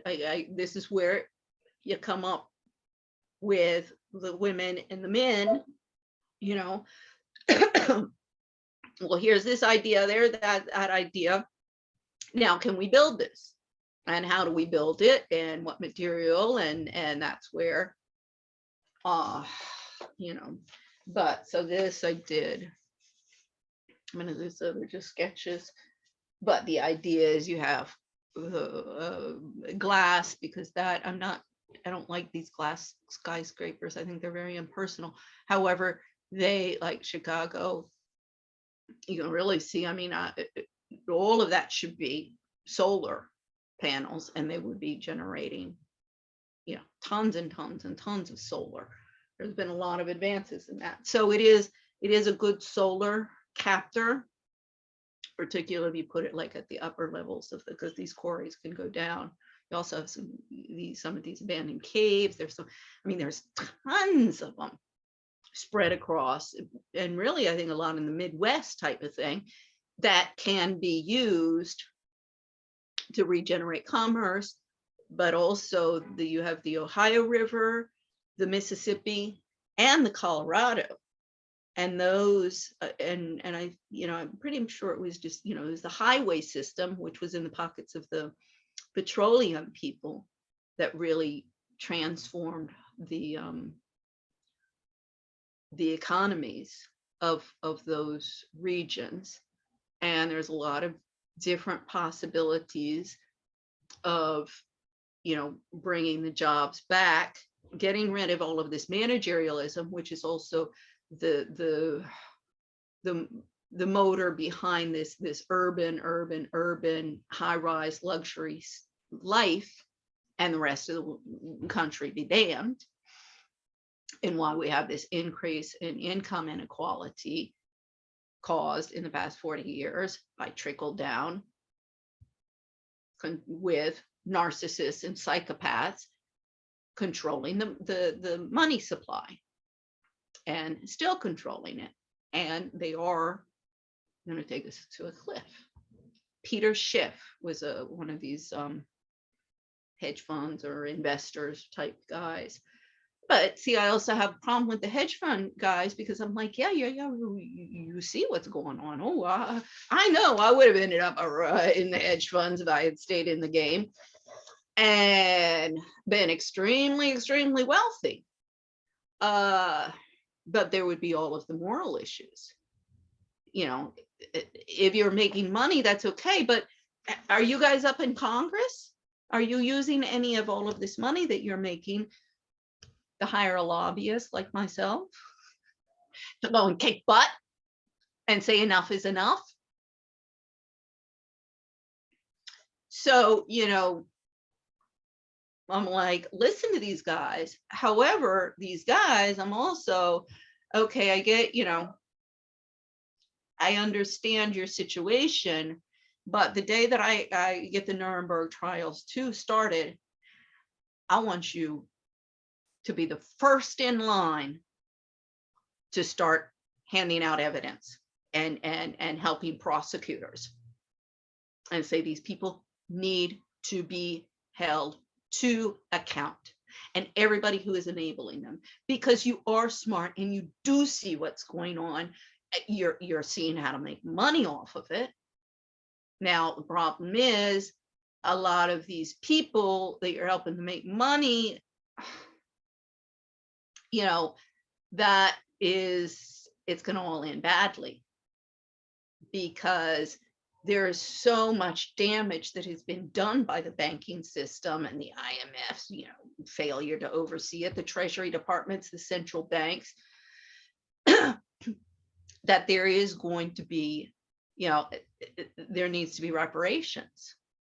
Now, a lot of this, I mean, comes from their bank accounts. This is why, you know, oh, get Wisconsin, or in this case with the black man, to cut a check. I'm like, oh, no. Taxpayers, this is where I'm insistent. Yeah, all that I'm owed, I'm like, yeah, you Spanish, you just give this to me over here, and you go after the poor schmuck taxpayer. Oh, no. I want reparations, and I want reparations, but I want reparations from the scumbag lawyers, from all the idiots in the State Department, from all the idiots in the different agencies in Spain who are screwing everything up. Reparations coming from the pockets of the Amnesty International people, of all of the domestic violence, the mujeres divorciadas y separadas. That woman's been around for like 60 years pulling her crap. and ka-ching, ka-ching, ka-ching. I mean, I will never forget when she arrived. I was to meet with her. I was like, when I went in and I met with her, I was like, okay, I got the picture here. Same bullshit as the Expat Wives Club. It's just one con job after another with you guys.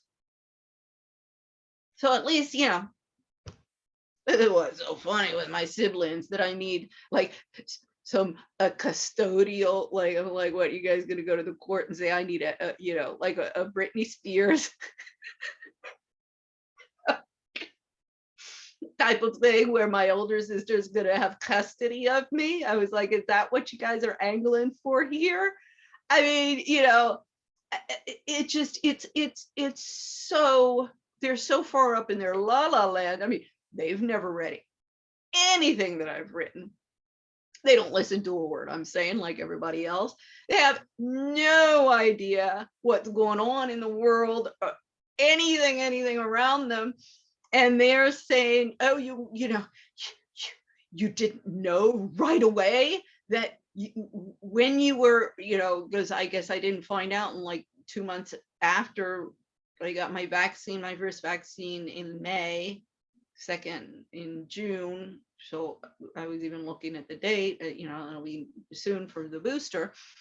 But, you know, I had known right away that I was eligible for the vaccine. I said no, because no, you know, I'll listen to the news every day. CNN, MSNBC, Fox News, when I'm downstairs, you know, that's at least half an hour or so. And even here, so I'm hearing all of the, you know, the big news. And in fact, I know about the booster because I heard it on the news. And, you know, that I needed some custody, you know, somebody have custody of me to manage my life and my daily living decisions, because I was incapable of even knowing. And I didn't find out until I was informed by my sister and my brother, because yeah, they said, well, yeah, you're eligible. And I said, well, I don't know. And I went straight away. I went online, CVS, and I was you know, I go to sign up. So I went and I got it. And I said, the moment, you know, I did it. Not an Andy, you didn't do it right away. You didn't even know. You're so, you know, incapable of even handling these daily small things or a minimum wage job. You know, you need to have somebody who will have custody. I'm like, come on, you guys. But this is the mentality that's taking over. And if my family had some money and couldn't find a lawyer to try and bring that to court, I'm sure, you know, we've seen judges do not care about evidence. They don't care about facts. They don't care about anything except their little personal agendas. You know, the blacks don't like the whites. So, you know, they'll find in it's, you know, 1970 Clark report showed that none of the lawyers knew what they were doing. And so what has everybody done? They've just inundated labor markets with more and more and more and more and more and more corrupt and greedy ones. But, you know, so just to show you, you know, with Ken Moment, I'm like, well, do you know, I've got all of these ideas. I know it could bring back commerce. I mean, I've been looking at, you know, I'm always looking at this material, that material. I came up with all sorts of ideas, fountains, and, you know, I love, like, I have a whole series of Tauruses that I have. It's for a restaurant, this house that's been for sale in Madrid. See, this is how I amuse myself. I don't go and snort cocaine or go to a cocktail party and talk about bullshit for 2 hours. And hey, you know, smile and be cheerful. And, you know, blow some guy So we'll pay for maybe a nice dinner or something like that. You know, that's not my idea of fun. I don't judge you guys, but I'm sick and tired of you saying I'm a stick in the mud, because this is how I'm more, you know, I want to spend time with my children. I like to cook. I like to do artwork. You know, I like to help people. If that is strange and antisocial behavior,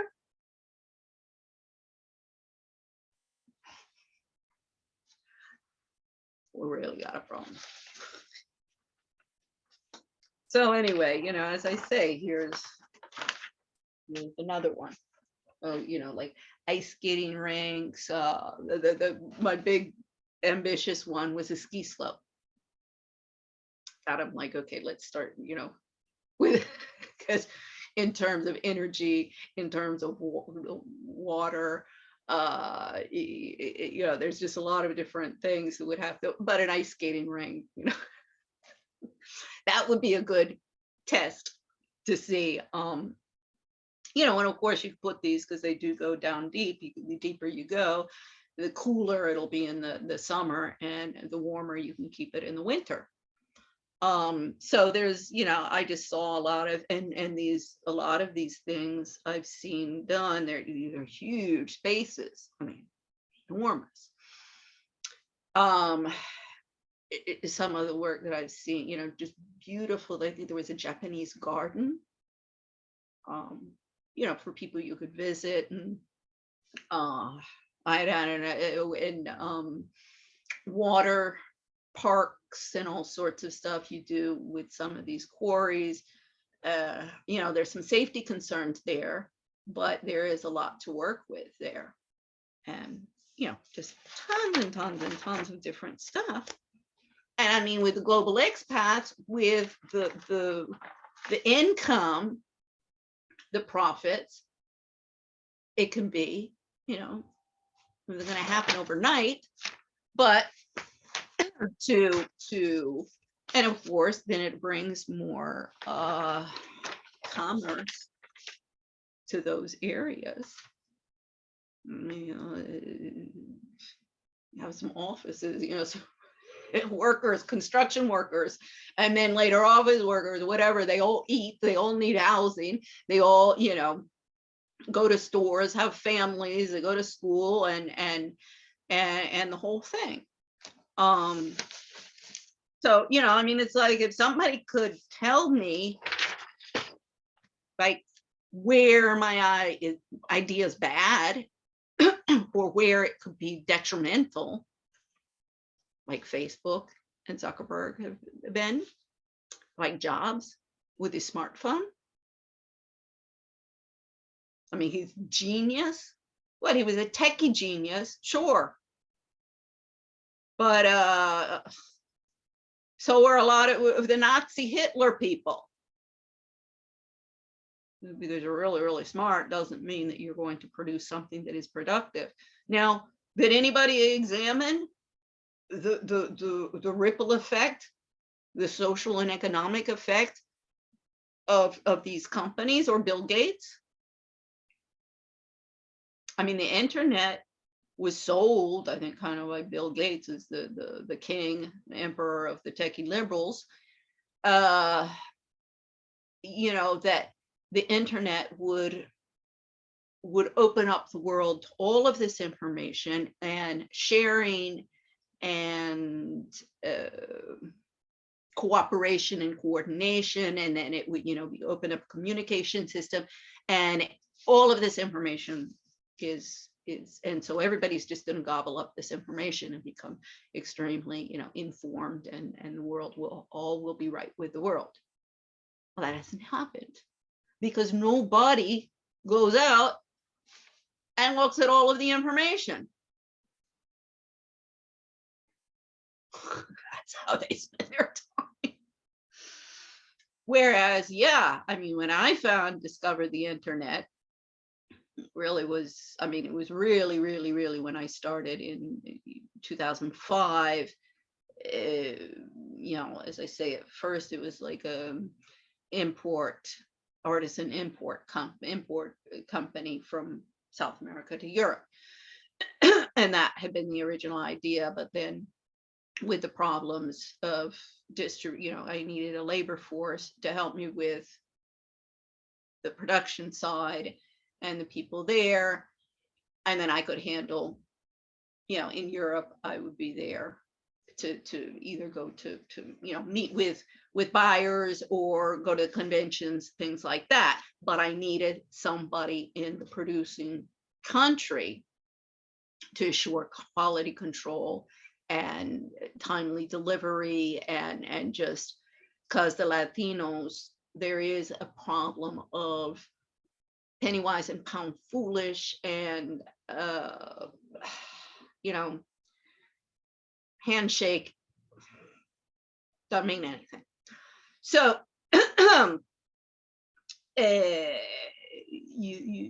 there was a necessity for that. So that's how it developed. But when I came across the internet in 2005, I was like, oh my God, like, this is the best freaking library I've ever seen. And then when Google search, and all that really came in, I was like, oh my God, this is so much better than the Dewey Decimal System. Oh my Lord, I don't have to go down to the library. I don't have to search for the book, which they're not going to have. I'm going to have to go to another library. Blah, blah, blah. Yeah, this is like with my mother. All of these books that they had. I'm like, well, look, Mom, I carry around this little computer. And with that, I access like so much more than information than 3,000 books that you guys have out here, just like this. I mean, okay, you still have to read through it. And I still like my hard copy. I mean, I still like my book. It's tiring on the eyes, and also, stick it in I always got a book in my purse, and I can write my notes, and I mean, it's all about equilibrium.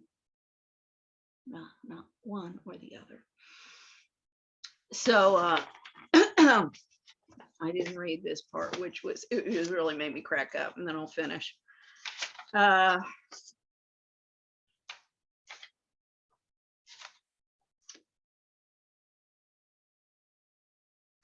Okay.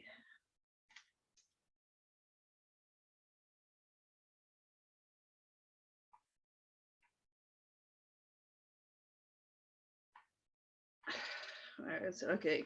One evening when I just want to know where the communist thing started. One evening when I was watching Sea Hunt, one of my favorite shows, my father, Ronald Reagan, this is the way I see it, Patty Davis, said they wouldn't let Lloyd Bridges work for a long time because he was a communist. He is, I said, glancing at the television.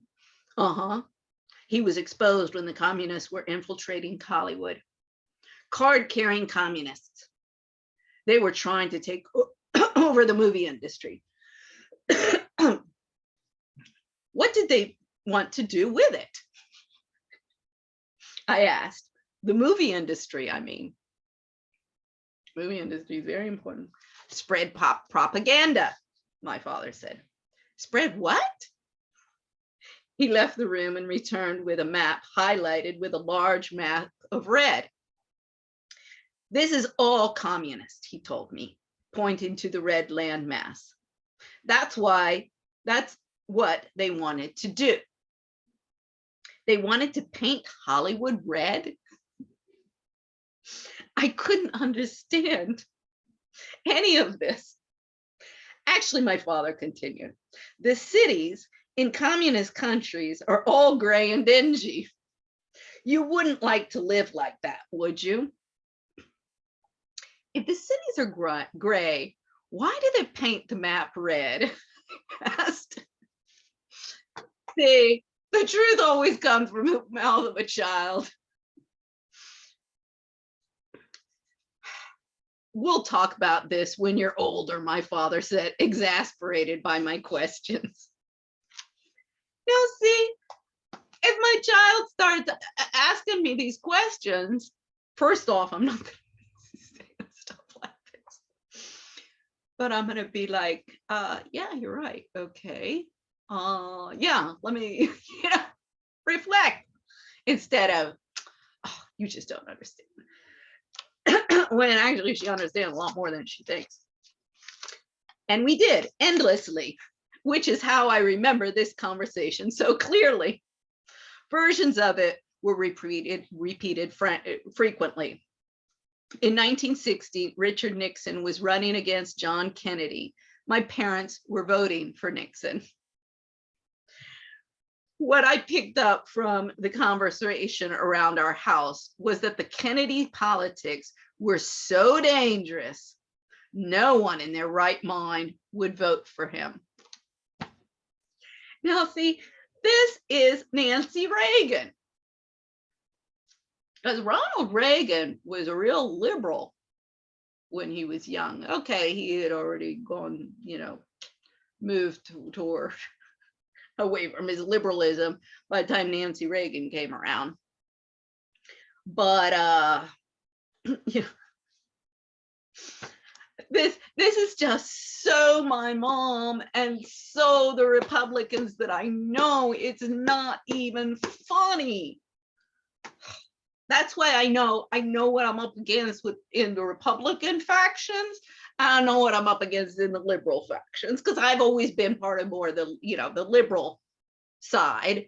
I don't agree with their decadence and their corruption and their hedonism. We're on the same page with the social issues, not just you need to keep on throwing money and more money and more money and more money at everybody and appease them. That I don't agree with. So I agree with the right in their economics and their fiscal issues, but not on their social issues of, just maintain the status quo. We want the white male supremacist. We want, the old guard, and we're just waiting until the chaos gets so bad within the alt left that people, just want law and order, and then we can instill our dictatorship. Whether that be Trump, because even Hitler was a puppet of the industrialists. Hitler was, it's a real repeat, like with Trump, because Hitler was, okay, he didn't have the money. That's not what I'm talking about in repeat. But Hitler was from an extremely, his father was extremely abusive. So very dysfunctional and broken man. So he even in this Nuremberg trial movie, it was very good, and they do made a very, it is a correct point that it was victor's justice, and as was after the Civil War, and it's just the victor wants to have his victory and have it all, which are the industrialists.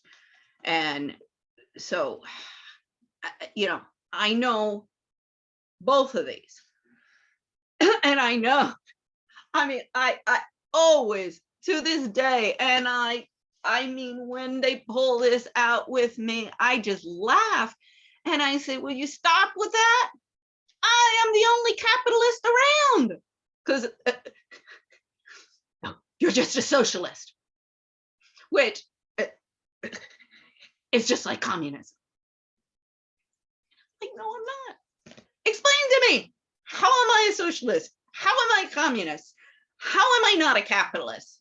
Instead of just throwing that insult at me when you don't know what it means and you don't know what the frick you're talking about. You all are the ones who should shut up. Is Kennedy a communist? I asked my father one night. I remember he was watching television, but if you asked my father communist, you had his attention immediately. Well, Patty, his views are very socialist. And you know, that's the first step to communism. It's just like kissing is the first step to fornicating.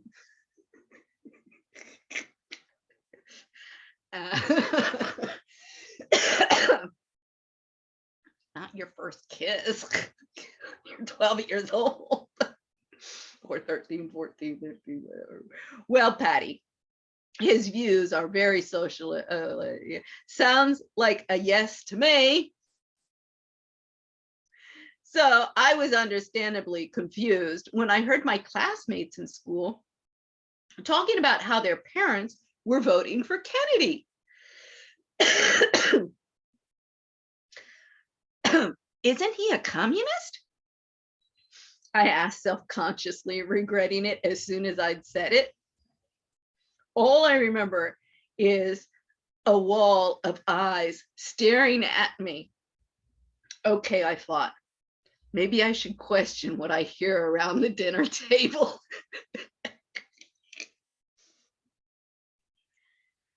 I started to listen more carefully. It was definite that my parents thought Kennedy was a bad person. I, on the other hand, thought he had a much kinder face than Nixon's. I wanted him to win, and I suppose this was the beginning of my political disagreements with my parents. Over the years, they would get far worse. Imagine. Shortly after Nixon lost the election to John Kennedy, he came to our house for dinner. I was informed before I left for school that morning that he would be there when I got home. Mr. Nixon will be using your room to change, Patty, my mother said. I was running out the front door, the school bus honking for me at the foot of the driveway. That afternoon, I came home to find Richard Nixon sitting in the den with my parents. Come in and say hello, my mother told me, leading me over to him. I shook his hand and tried to think of something to say. I'm sorry you lost the election. Well, thank you, Nixon answered. But if I'd won, I guess I wouldn't be here now, getting to meet you. I smiled and said thank you and headed for my room. Well, that's just a nice day. You know, I mean, see, this is the thing. The personal attacks need to stop. And, you know, that's sweet of Nixon to say something like that to a child. You know, it things like that, tiny little things like that, which is women notice, men don't, tell a lot about a person. And it's, you know, tiny, just like with Ronald Reagan. I never, you know, I don't agree with his well, see, even the trickle down and gets into David Stockman. Where are you? Why aren't you saying, wait a second, yeah, trickle down, we were on the wrong path. We just followed the wrong ladies. We were on the right path. We just followed the wrong ladies down the wrong path with our trickle down.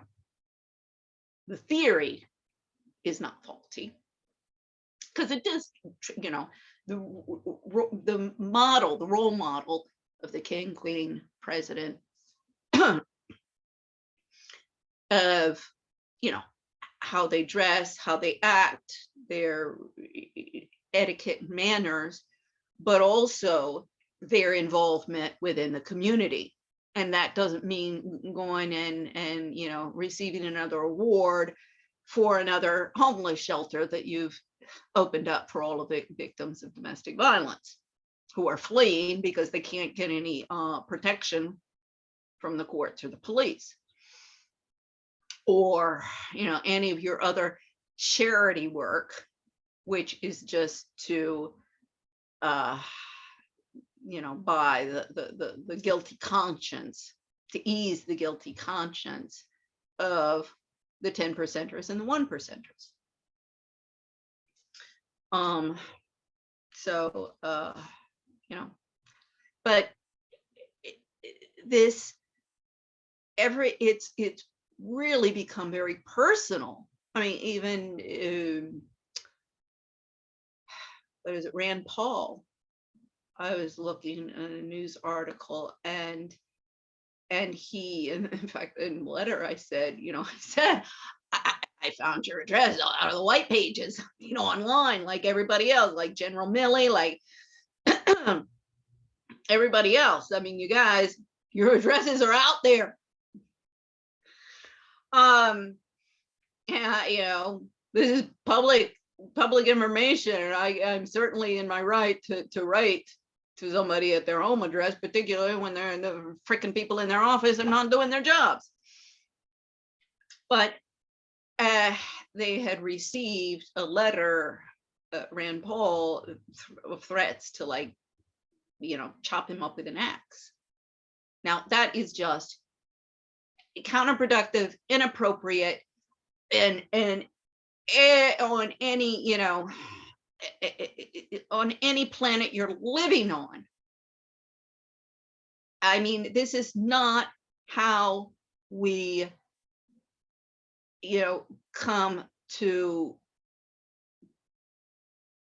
any good outcome.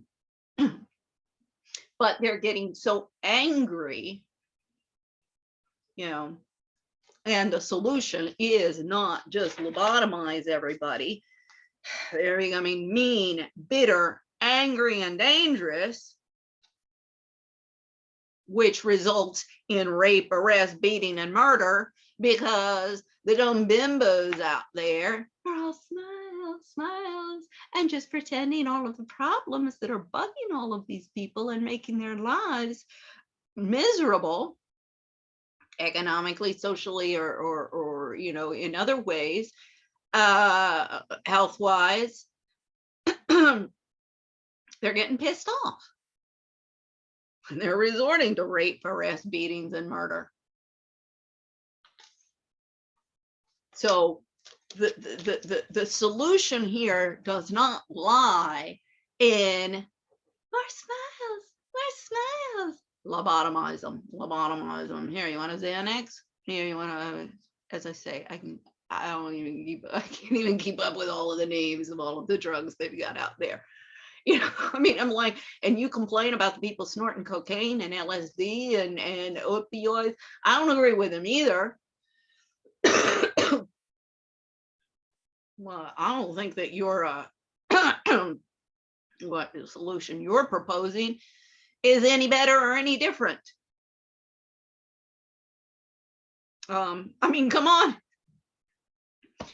I'm being silenced and harassed and attacked from all sides because I want to combat the drug epidemic that is going on, the legal and the illegal ones that is going on in the United States and growing in Europe and South America. And I mean, I'm really familiar with, because personal, I know people, but I know what's going on in Asia and across the globe, just from the reports. And women's intuition, if it's happening in my neighborhood, it's most probably happening in my neighbor's neighborhood, in the neighborhood next town over. Particularly when we're all doing the same crap. What is it? Insanity is doing the same thing and thinking that the outcomes will be different each time. That's Einstein. And this whole thing about women being oppressed and having no voice. When I saw this movie on Einstein, got into his personal life, his wife, see, if he hadn't been out partying so much, and it was actually his wife, his first wife, who looked at what he was, because he was like, oh shit, and was going around and around and around and not getting to the formula or what he needed to prove, and putting the whole picture together. And he went to bed, and she was looking at it, and she, woke him up in the morning, and she's like, oh my God, you figured it all out. But she was the one who put the points together. And then he became, popular and invited to all of the parties, went to the parties, and, frat boy, and seen his wild oats. And, his wife, that was not she was the academic, very academic, and was not interested. And that's where the marriage broke apart. But it just goes to show you, even, Camille Claudel and Rodin. I mean, Rodin is in the Rodin Museum is in Paris, one of my favorite museums, because it's small. It's a pretty sure his house. Gorgeous, and then the gardens, and just the artwork is as impressive, as not ostentatious, not grand. It's right next to Invalides. But Camille Claudel as well. Now, I think she went kind of crazy. And there's a very good movie about her. It's with Depardieu, I think, plays Rodin.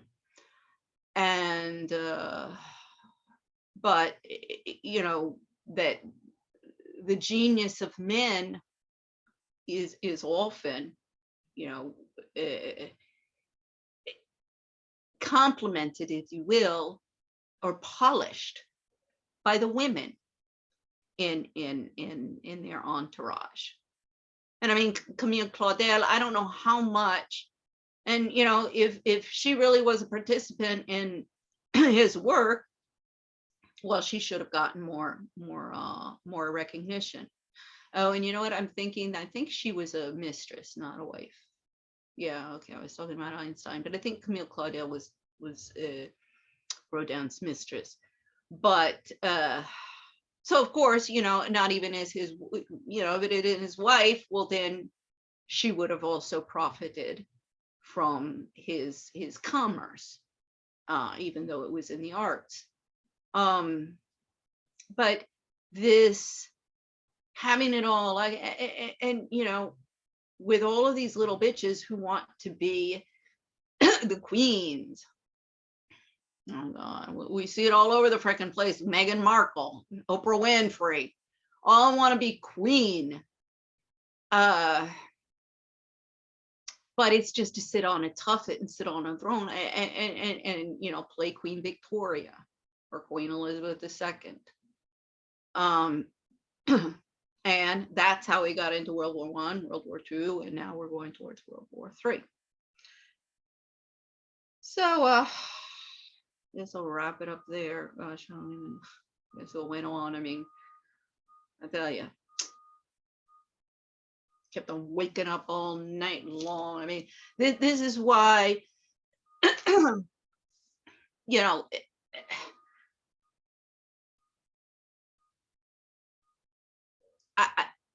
people who want to agitate me, I love that one, our marriage counselor, useless marriage counselor in Bogota with a psychiatrist. 5 minutes, not even 5 minutes into I get there, and he's like, you seem agitated. I'm like, can I prescribe some pills for you? I was like, no, thank you, sir. Agitated. I mean, as I say now, and I wish in retrospect, I should have said, sir, if you had to live with this prick, you'd be agitated too. You want to come over and live just 1 week with this? Let's see how agitated you are at the end of it. Somebody who's constantly sabotaging everything that you do. Someone who is constantly trying to control everything. 8 years before I could go to a restaurant and order what the frick I wanted off the menu in peace without some frickin', debate with my husband on what I really wanted to eat. I mean, see, this is where they push the narrative of the stupid, brain dead bimbo. It has no logic or sense to it, but everybody buys into it because all the women around her are brain dead bimbos. And I know. That's why I usually always sought the company and conversation of men. Because, particularly, oh Lord, the Spanish women, and I made that clear with my husband when we would have to go to one of those lunches or dinners or something, and I got the cackling hens that went in. I know I have to, I can't be put in the middle of men territory because that is impolite.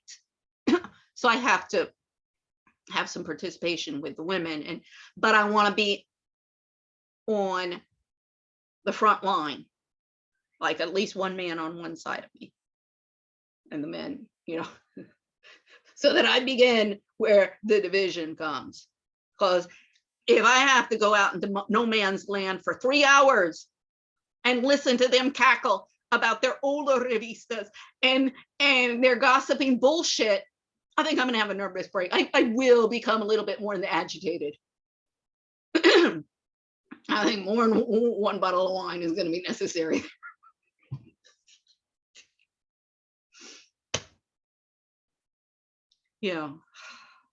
See, this is why I'm not getting a voice from the feminists anymore. I am from the male supremacists.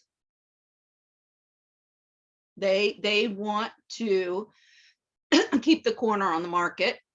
And this is your prep school, Robert Stuckey is another one out there. It's about the jobs. And I would be a threat for any of them if it was a fair playing field, the level playing field out there. It's just a protection racket and ladder grappling and all of that. I mean, Christine Lagarde, I could do a hell of a lot better job than Christine Lagarde has ever done. And that little lady, as finance minister of France, then MD of the IMF, and now head of the European Central Bank. I mean, Michael Lewis from The Big Short, he told, he did it very diplomatically because he, put it in a question. And he asked her, he said, on the podium at the IMF 101 with Christine Lagarde and Michael Lewis, 2016 annual meetings, normally when women are put in positions of power, it's because they're being set up for a fall. And she had no idea what he was talking about. She laughed nervously and, well, if that happens, I'll give you a call. I was just sitting there thinking, well, little lady, you should probably give me a call rather than Michael Lewis. Oh, he knows a lot. I mean, a lot more than then he's one of those experts. I'm going to come over here, little boy. You sit down with me, with Peter Schiff, and I got a lot of other people, little boys out there that I've had my eye on. You're going to be a very, very important witness here and provide the authorities with some very, very, very, very interesting information. I've been watching and reading. Nobody else has been reading what you guys have been putting out there. Somebody has. It's like with the Great Gatsby. That's, I guess, the one that I have to do. I have it for my coverage of the annual meetings. All of my images for that. It's just the one. It's from the Great Gatsby with the, the advertisement about the gas station of the eyes watching. I thought that was very, see, symbolism can be extremely powerful. And you know, an image or a picture can say 1,000 words. Now, I mean, you shouldn't learn how to read and learn how to read above the level of a 5th grader. It's atrocious, absolutely atrocious. Even stuff that I I have some editing and I make, grammatical mistakes and there's my stuff is not perfect and I know that, but I'm all alone. I don't have anybody who does any, editing, anybody to read it for me afterwards. And I'm churning out and I'm churning out and I'm churning out and I'm churning out, information. So, no, I'm not perfect. And I have never pretended to be. The only people who think that I'm perfect are my enemies. And they hate me for it. I mean, whenever anybody pulls that one out, and it happens often enough, oh, you just think you're perfect. I'm like, no, the problem is you think that I am perfect. And it is eating you up with jealousy. And that's why you're such a bitch to me. Doesn't matter if it's Charmony Curry, Adrienne Thapa, my sisters, Anne Beatrix Keller. See, it doesn't matter the level of education or supposed intelligence of these people. All a bunch of dumb bimbos. You can give them all the PhDs and all the MBAs that exist on the planet, and you will not transform them from being dumb bimbos who don't know what the hell they're talking about. And all they care about is being in the limelight. And this has got to stop. So leave it for there. Have a nice day. Yes, maybe I'll see you tomorrow. I got to start cleaning this place up a little bit. I don't have any room for anything. So of course, living with boxes and everything, it just, you can't organize. And that is also the objective of everybody. But I'm like, you're not going to disrail me, and you're not going to, turn me into some, idiot who's just going to, a puppet and a robot to just say whatever you want me to say with no brain. So you won't disrail me. You frazzle my nerves. You get me pissed off sometimes. But it doesn't lead to rape or beatings or murder. See, that's the sick mentality that's out there.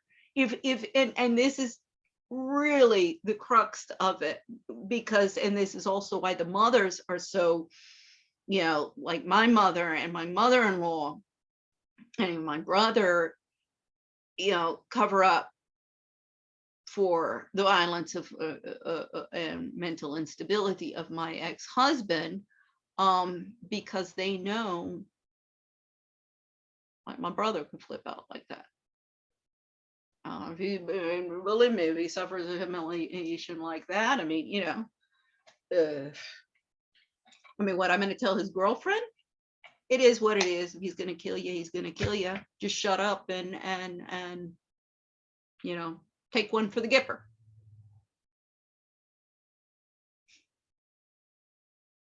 I mean, if I said she's Asian, I'm white. Now, if that was my attitude with her, everybody would be all over the place. But since I'm a rich white woman, it was okay. See, there's double standards all over the frickin' place. And that is the feminists, whether they be the alt-right, social climbing wives, because when I say stay-at-home moms, that doesn't qualify. Non-working. Yes, they were non-working. And that's not even true, like with my mother. My older sister definitely was, but not with my mother. I mean, I don't agree. Well, goddamn, I don't care if you like ballet or not, you're going to take it. I don't care if you like piano or not, you're going to learn how to play it. Well, I loved guitar. Now, I didn't get far because it was too much for me to practice. I'm more, an active person. But if that's the instrument that I'm interested in, let me become interested in music and push me to become interested in music on an instrument that I enjoy. Or modern dance. I like modern dance. I didn't like ballet. Tap was kind of interesting. We didn't do that for very long, but I'm kind of interested. I'm glad that we, it gave me appreciation of tap dancers. It really, really did. But so chauffeuring us around and all of the different, I mean, you could always tell for her it was the biggest corvée of the world. For me, I took such great pleasure being with my children. She never did. She just wanted to control everybody. And that's where the bias and the misogyny of women who don't do anything. And I'm being used as a sacrificial lamb by these bitches who don't do anything, whether they be in the workplace and in the conferences and not doing anything there, and the country clubs not doing anything there. No, it's I am not Plato. See, this is the difference between Plato, women, and men. For the community, like with Plato, you're going to have to drink the poison and commit suicide because that's what everybody here has decided and voted, and he does it. With a woman, you're going to go, you can take your freaking Kool-Aid and I'm going to, pour it down your throat. Well, I don't care if you get, everybody in the community says they don't like me and I should commit suicide. Not happening. Plus que les choses changent, plus qu'ils restent pareil. So, do have a nice day. Bye-bye.